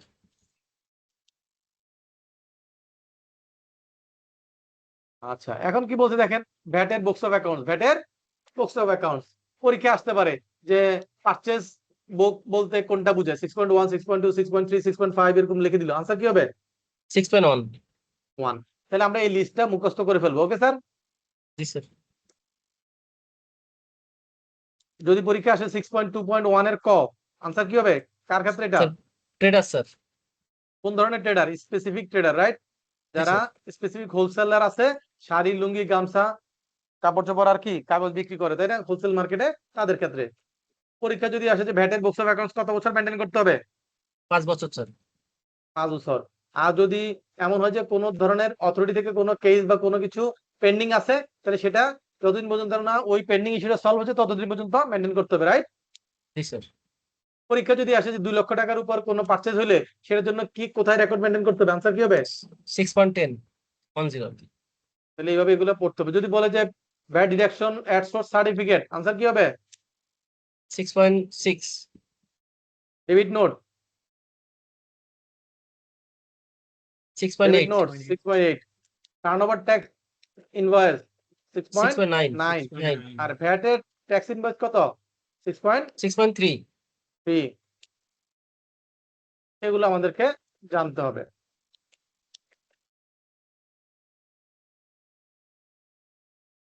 এই যে 6.2.1 কারা ব্যবহার করবে? ম্যানুফ্যাকচারার, ট্রেডার, এরকম। আনসার কি হবে? Without any processing. তাহলে যারা উইদাউট এনি প্রসেসিং এ বিজনেস করে, তারা হচ্ছে 6.2.1 মেইনটেইন করবে, রাইট স্যার? জি স্যার। পরীক্ষা আসতে পারে যে ট্যাক্স ইনভয়েস কিভাবে মেইনটেইন করবে? Fiscal year wise serial number maintain করবে। কিভাবে? Fiscal year wise serial number. Okay. আমরা এখন 20 মিনিটস একটা ব্রেক নেই, রাইট? জি স্যার। Okay, sir. আমরা একটা ব্রেক নিব। ব্রেকের পরে ইনশাল্লাহ আমরা কি করব?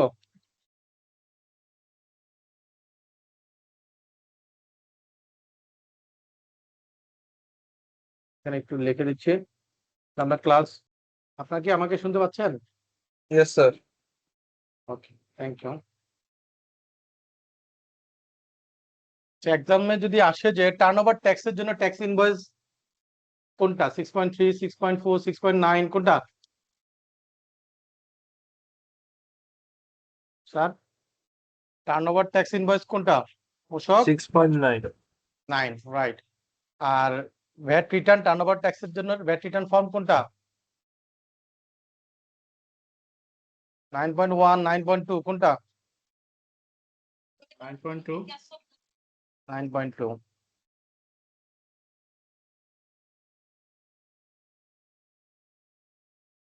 ওকে,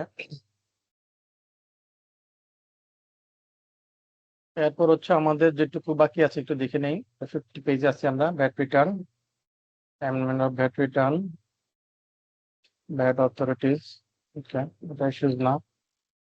Consider non-compliance, 3.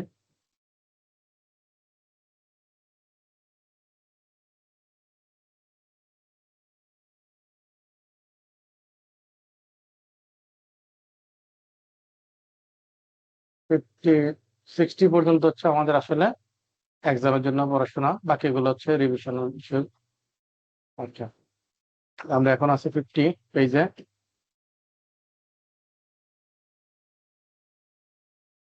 আগামীকালকে কি আপনাদের ক্লাস আছে স্যার? আগামীকালকে কি আপনাদের আইসিবি তে কোনো ক্লাস আছে?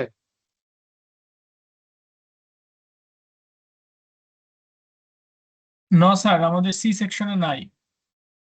ওকে, কেন জিজ্ঞেস করছিলাম, কারণ আপনাদের বইতে তো এগুলো যা আছে সব থিওরিটিক্যাল। এগুলো কি আছে? থিওরিটিক্যাল।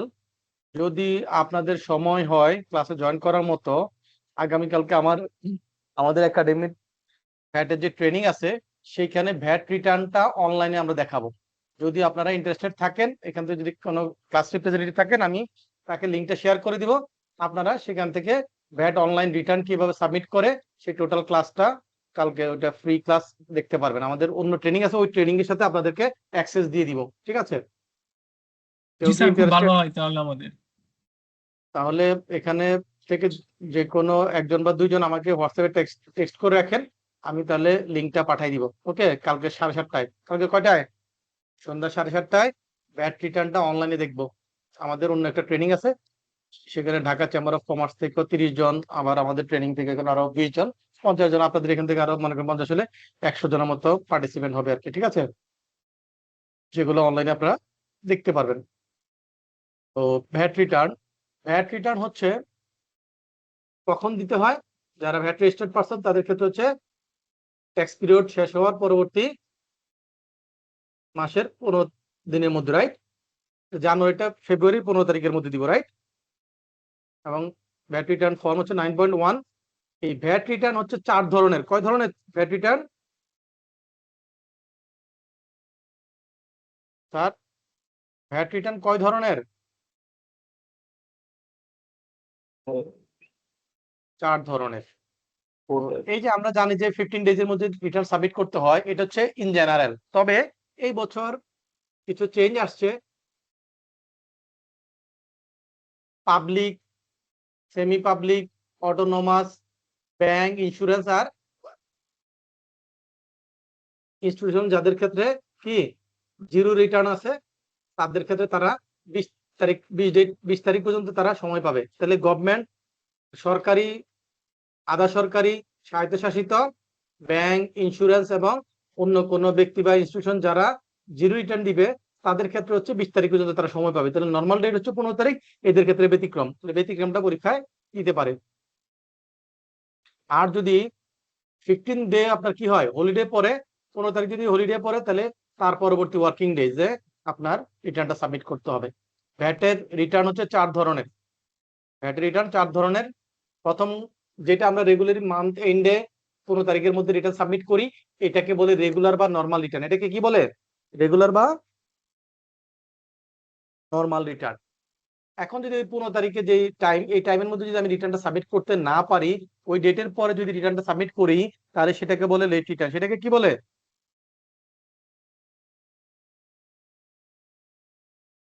সেটাকে বলে লেট রিটার্ন। দুইটা শিখলাম। 3 নাম্বার হচ্ছে অ্যামেন্ডমেন্ট রিটার্ন। আপনি নর্মাল রিটার্ন অথবা লেট রিটার্ন আপনি সাবমিট করেছেন, কিন্তু সাবমিট করার পরে আপনি বুঝতে পারলেন যে একটা সময় পরে যে আপনার রিটার্নে আপনি কিছু ভুল করেছেন, এরর করেছেন, তাহলে সেক্ষেত্রে আপনার রিটার্নে কোনো ভুল হলে সেটা সংশোধন করতে পারেন। সেই সংশোধন রিটার্ন, সেটাকে বলে সংশোধিত রিটার্ন, অ্যামেন্ডমেন্ট রিটার্ন। মানে অ্যামেন্ডমেন্টটা কতদিনের মধ্যে করা যায়? যেই পিরিয়ডের, যে ট্যাক্স পিরিয়ড তার পরবর্তী 4 বছরের মধ্যে, কতদিনের মধ্যে করা যায়? 4 ইয়ার্স এর মধ্যে রিটার্ন অ্যামেন্ডমেন্ট করা যায়। আর ওই যে লেট রিটার্ন যেটা, সেটার জন্য একটা অ্যাপ্লিকেশন করতে হয় 9.3 এর মাধ্যমে। অ্যাপ্লিকেশনটা কখন করতে হয়? ট্যাক্স পিরিয়ড শেষ হওয়ার পরবর্তী 7 দিনের মধ্যে। যেমন আপনি জানুয়ারি রিটার্ন ফেব্রুয়ারি 15 তারিখের মধ্যে দেওয়ার কথা, আপনি যদি বুঝতে পারেন যে এটা 15 তারিখের মধ্যে দিতে পারবেন না, তাহলে ফেব্রুয়ারির 7 তারিখের মধ্যে আপনাকে অ্যাপ্লিকেশন করতে হবে যে আপনি 15 তারিখের মধ্যে রিটার্ন দিতে পারবেন না, আপনি এত তারিখে রিটার্নটা দিতে যাচ্ছেন। তাহলে এটার জন্য একটা 9.3 তে অ্যাপ্লিকেশন করতে হবে। কিভাবে অ্যাপ্লিকেশন করতে হবে? 9.3 তে অনলাইনে। তাহলে এবং আপনার অ্যাপ্লিকেশন থেকে 7 দিনের মধ্যে কমিশনার এটা অ্যাপ্রুভ করবে। আর যদি কোনো কারণে কমিশনার 7 দিন পার হয়ে গেছে কিন্তু অ্যাপ্রুভাল না দিয়ে থাকে, তাহলে আপনি এটা অ্যাপ্লিকেশনটা অ্যাপ্রুভ হয়েছে ধরে নিতে হবে। 7 দিন পার হয়ে গেলে অটোমেটিক এটা অ্যাপ্রুভ হয়ে যাবে।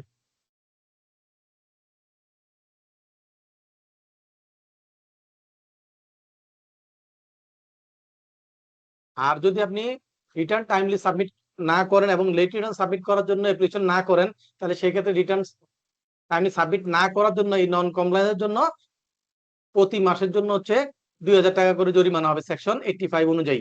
কত টাকা জরিমানা হবে sir? VAT return timely submit না করলে কত টাকা জরিমানা হবে? 2000 টাকা। 2000 টাকা। এটা 2019 সালে যখন নতুন আইন হয় তখন ছিল এটা 10,000, পরবর্তীতে এটাকে করছিল 5,000, এখন এটা হয়েছে 2,000। তাহলে রিটার্ন টাইমলি সাবমিট না করলে জরিমানা হচ্ছে 2,000।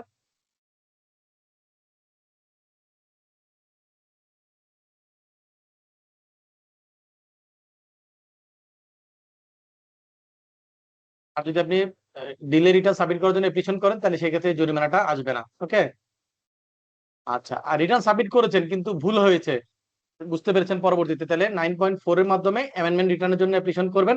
করলে তারা আপনাকে অ্যাপ্রুভ করলে আপনার ওই আগের যে রিটার্নটা সেটা আপনি ওপেন করতে পারেন, সেখানে গিয়ে অ্যামেন্ড করে আবার সাবমিট করে দিবেন।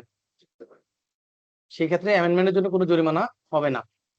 ওই যদি কোনো ভ্যাট গ্যাপ হয়ে থাকে, সেই ভ্যাটটার জন্য ইন্টারেস্ট সহ পেমেন্ট করতে হবে। আর অ্যামেন্ডমেন্টটা 4 ইয়ার্স এর মধ্যে অ্যামেন্ডমেন্ট করা যাবে। তবে যদি ভ্যাট অফিস থেকে কোনো ধরনের ইনকোয়ারি বা কোনো তদন্ত শুরু হয়, তারপরে গিয়ে ভ্যাট রিটার্নটাকে অ্যামেন্ডমেন্ট করার জন্য অ্যাপ্লিকেশন করা যাবে না। আর কোনো ফরজারির জন্য ভ্যাট রিটার্ন, যদি কোনো ফ্রড করেন, ফরজারি করেন, তাহলে সেটার জন্য অ্যামেন্ডমেন্ট করা যাবে না। এরর হইলে অ্যামেন্ডমেন্ট করা যাবে। ওকে,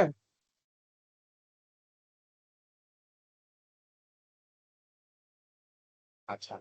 3টা বললাম। 4 নাম্বার হচ্ছে যে তাহলে নর্মাল রিটার্ন, লেট রিটার্ন আর অ্যামেন্ডমেন্ট রিটার্ন এগুলো কে করে? ট্যাক্স পেয়ার নিজেই ইনিশিয়েট করে, রাইট? কিন্তু যদি ভ্যাট অফিস থেকে আপনাকে চিঠি দেয় যে তুমি এডিশনাল রিটার্ন অথবা কারেক্ট রিটার্ন অথবা অল্টারনেটিভ রিটার্ন সাবমিট করো, সেটা হচ্ছে 4 নাম্বার প্যাটার্ন। তাহলে 4 ধরনের রিটার্ন হয়, আমরা এটা শিখলাম। আর এখানে ভ্যাট অথরিটিজ আছে, এটা খুব একটা ইম্পর্টেন্ট জিনিস না। এখানে বলছে যে ভ্যাট অথরিটিজে কারা কারা থাকে, সেগুলো বলছে কমিশনার, এইগুলো একটু জেনে রাখবেন। এগুলা পরীক্ষা হয়তো আসতে পারে যে ভ্যাট অফিসের সর্বনিম্ন ধাপ কি, সর্বনিম্ন অফিসার কে, অ্যাসিস্ট্যান্ট রেভিনিউ অফিসার, সর্বোচ্চ কি চিফ কমিশনার, আর এই ন্যাশনাল বোর্ড অফ রেভিনিউ হচ্ছে হাইয়েস্ট পজিশন, রাইট?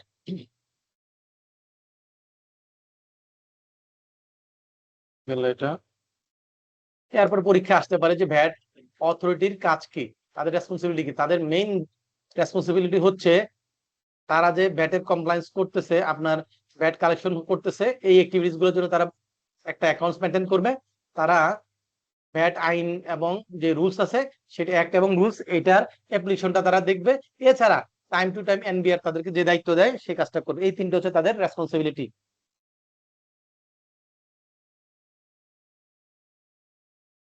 আর ভ্যাট অফিসার যে কোনো কাজ করার সময় তাদেরকে সহযোগিতা করা হচ্ছে সকলের অব্লিগেশন, দায়িত্ব, তাদেরকে করতে অব্লিগেটরি। তারা আপনাকে কি করতে হবে, তাদেরকে সহযোগিতা করতে, যে কোনো অফিসারকে, যে কোনো ব্যাংকারকে, যে কোনো প্রতিষ্ঠানকে, যে কোনো চার্টার্ড অ্যাকাউন্টেন্ট, সবাইকে, র্যাব, পুলিশ থেকে শুরু করে সবাইকে কি করতে হবে, ভ্যাট অফিসারকে সহযোগিতা করতে হবে। যদি কোনো কারণে আপনার কাছে সহযোগিতা চায়, আপনি যদি এটা না করেন, তাহলে তারা কি করতে পারবে, আপনাকে সমন জারি করতে পারবে, সশরীরে উপস্থিত হওয়ার জন্য নোটিশ জারি করতে পারবে। ওকে, তাদের অনেক পাওয়ার। আর পরীক্ষার জন্য একটা জিনিস যেটা হচ্ছে যে নন কমপ্লায়েন্স, এই পাঠটুকু পড়তে হবে, যে জরিমানা পাঠটুকু, যে আপনি যদি নন কমপ্লায়েন্স করেন সেক্ষেত্রে কি কি জরিমানা হবেন সেটা দেওয়া আছে সেকশন 85-এ। কোথায় দেওয়া আছে? সেকশন 85-এ। এখানে অনেকগুলো জরিমানার কথা বলা আছে, এগুলা আপনাদেরকে মুখস্থ করতে হবে। তবে আমি একটা টেকনিক আপনাদেরকে দিয়ে দিতে পারি, 4-5টা কথা মনে রাখলে এই সবগুলো জরিমানা টেকনিক্যালি এটা না মুখস্থ করে বুঝে মনে রাখা যাবে। ওকে, সেটা হচ্ছে নর্মাল কথা হচ্ছে, যদি কোনো ধরনের নন কমপ্লায়েন্স হয়, যেটার কারণে ভ্যাট ফাঁকি হয় না, যেটার কারণে কি হয় নাই, ভ্যাটের ফাঁকি হয় না, ভ্যাটের অ্যামাউন্টের কোনো পরিবর্তন হয় নাই, এই ধরনের যেমন টাইমলি জমা দেন নাই এরকম, তাহলে এই ধরনের কমপ্লায়েন্সের ক্ষেত্রে নর্মালি জরিমানা হচ্ছে 10,000 টাকা। কত টাকা? সাথে সাথে একটু বলেন, মনে থাকবে। তাহলে যদি কোনো ধরনের ইরেগুলেশন করেন অথবা নন কমপ্লায়েন্স করেন যেখানে ভ্যাটের কোনো ইম্প্যাক্ট নাই, তাহলে সেক্ষেত্রে হচ্ছে নর্মালি জরিমানা হচ্ছে 10,000 টাকা। তাহলে এটা দিয়ে দেখেন এই সবগুলো মনে রাখা যাচ্ছে, রাইট? আর ভ্যাট রিটার্ন যদি টাইমলি জমা না দেন, তাহলে সেটার ক্ষেত্রে হচ্ছে 2,000 টাকা জরিমানা। এইটুক গেল হচ্ছে যদি কোনো ধরনের টাকার পরিবর্তন না হয়, ভ্যাটের কোনো অ্যামাউন্টের কোনো পরিবর্তন না হয়। এর ছাড়া হচ্ছে যদি কোনো ভ্যাটের অ্যামাউন্টের কোনো হেরফের হয়, ফাঁকি হয়, গ্যাপ হয়, তাহলে সেটার ক্ষেত্রে হচ্ছে নর্মালি হাফ অথবা ইকুয়াল। নর্মালি কি হাফ অথবা ইকুয়াল। এখানে এই হাফ এবং ইকুয়াল দিয়ে আপনি অনেকগুলো পাবেন। এই দেখেন নন কমপ্লায়েন্স গুলো সব 10,000 টাকা। তাহলে দেখেন কতগুলো আপনি ইজিলি মনে রাখতেছেন। আর এই যে দেখেন হাফ এবং ইকুয়াল, হাফ এবং ইকুয়াল। আর ব্যতিক্রম হচ্ছে ইনপুট ট্যাক্সের ক্ষেত্রে যদি কোনো নন কমপ্লায়েন্স করেন, তাহলে সেই ক্ষেত্রে হচ্ছে 30% অথবা 50%। তিনটা কথা বললাম। 4 নাম্বার কথা হচ্ছে, যদি আপনি এক্সামশন ক্লেম করে এবং সেটার কন্ডিশন গুলো ফুলফিল না করেন, সেক্ষেত্রে 25,000 টাকা জরিমানা। তাহলে এই 4টা জিনিস মনে রাখলে আপনার ভ্যাটের জরিমানা সবগুলো মনে রাখা যাবে। তো এটা কি সহজ না কঠিন স্যার? তাহলে কেউ কি বলতে পারেন যে কোন 4টা কথা বলেছে যেটা দিয়ে সবগুলো জরিমানার কথা মনে রাখা যাবে? যে করে একজন বলেন তো দেখি, পারবেন?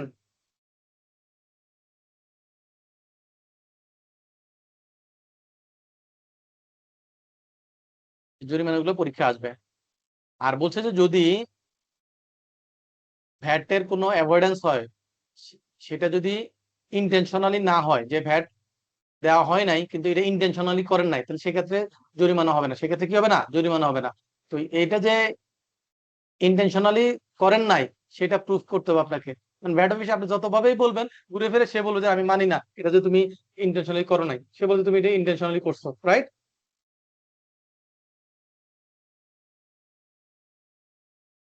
আর আপনি যদি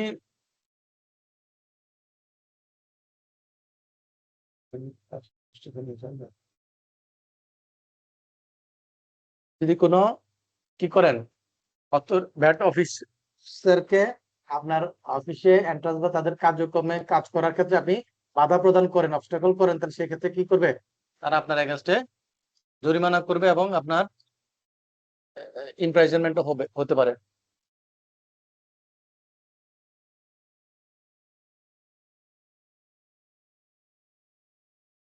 এগুলো হচ্ছে যদি কোনো কিছু সিজ করে বা কোনো ভ্যাটের ফাঁকি হয়, সেগুলোর ক্ষেত্রে কোন ভ্যাট অফিসার কতটুকু দায়িত্ব, কোন লিমিট পর্যন্ত কে কাজ করবে সেটা লিস্ট। যদি 5 লাখ টাকা পর্যন্ত ভ্যাটের কোনো ধরনের ক্লেম হয়, তো সেটার ক্ষেত্রে দায়িত্ব কার, রেভিনিউ অফিসার আপনার এটা নিয়ে কাজ করবে। আর যদি 5 লাখ টাকার উপরে 20 লাখ টাকা পর্যন্ত হয়, তাহলে অ্যাসিস্ট্যান্ট কমিশনার এটা নিয়ে কাজ করবে। আর যদি 20 লাখ টাকার উপরে 30 লাখ টাকা পর্যন্ত হয় ভ্যাটের ক্লেমটা, তাহলে সেটা কে কাজ করবে, ডেপুটি কমিশনার। এভাবে সিলিং দেওয়া আছে। আর 1 কোটি টাকার উপরে হইলে কমিশনার সেটা নিয়ে হ্যান্ডেল করবে। তাহলে কোন ভ্যাট অফিসারের লিমিট কতটুকু সেটা পরীক্ষা অনেক সময় দিয়ে দেয়।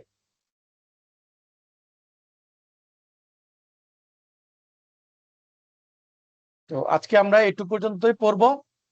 আজকের ক্লাসের জন্য পড়াশোনার মধ্যে কারো যদি কোনো ধরনের কোশ্চেন থাকে, না বোঝার থাকে, সেটা বলতে পারেন, আমরা সেটা নিয়ে আলোচনা করব।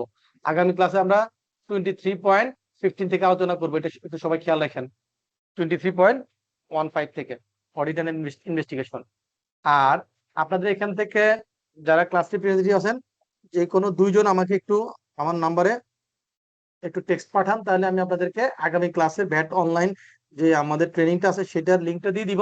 তাহলে ফ্রি ওখানে একটু দেখলে তাহলে হবে কি, আপনারা ভ্যাট রিটার্নটা প্র্যাকটিক্যালি কিভাবে কাজ করতে সেটা শিখতে পারবেন। এখানে তো সব ম্যানুয়াল।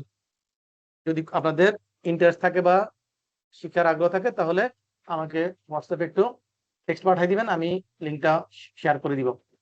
সবাই কি আমাকে শুনতে পাচ্ছেন? Yes sir. তো আজকের ক্লাস নিয়ে কারো কোনো কোশ্চেন আছে কোথাও? স্যার, কারো কোনো কোশ্চেন আছে? No sir. তো আপনাদের পরীক্ষার এখানে কি পরীক্ষার্থী কেউ আছেন যারা এবার পরীক্ষা দিচ্ছেন?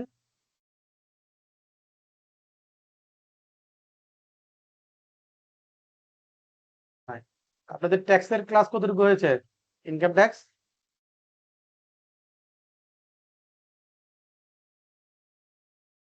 ইনকাম ট্যাক্স কতটুকু কভার হয়েছে?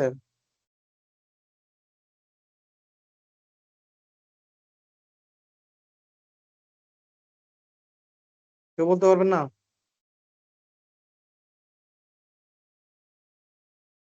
ওকে, তো আজকে এই পর্যন্তই। আমি আমার মোবাইল নাম্বারটা কি আপনাদের কাছে আছে? আপনাদের কাছে কি আমার মোবাইল নাম্বারটা আছে? যিনি আমাকে টেক্সট করবেন, না থাকলে আমি এখানে লিখে দিচ্ছি, আমাকে টেক্সট করে আমি লিঙ্কটা পাঠিয়ে দিব, তাহলে আপনারা আপনাদের যে গ্রুপ আছে সেখানে শেয়ার করে দিবেন।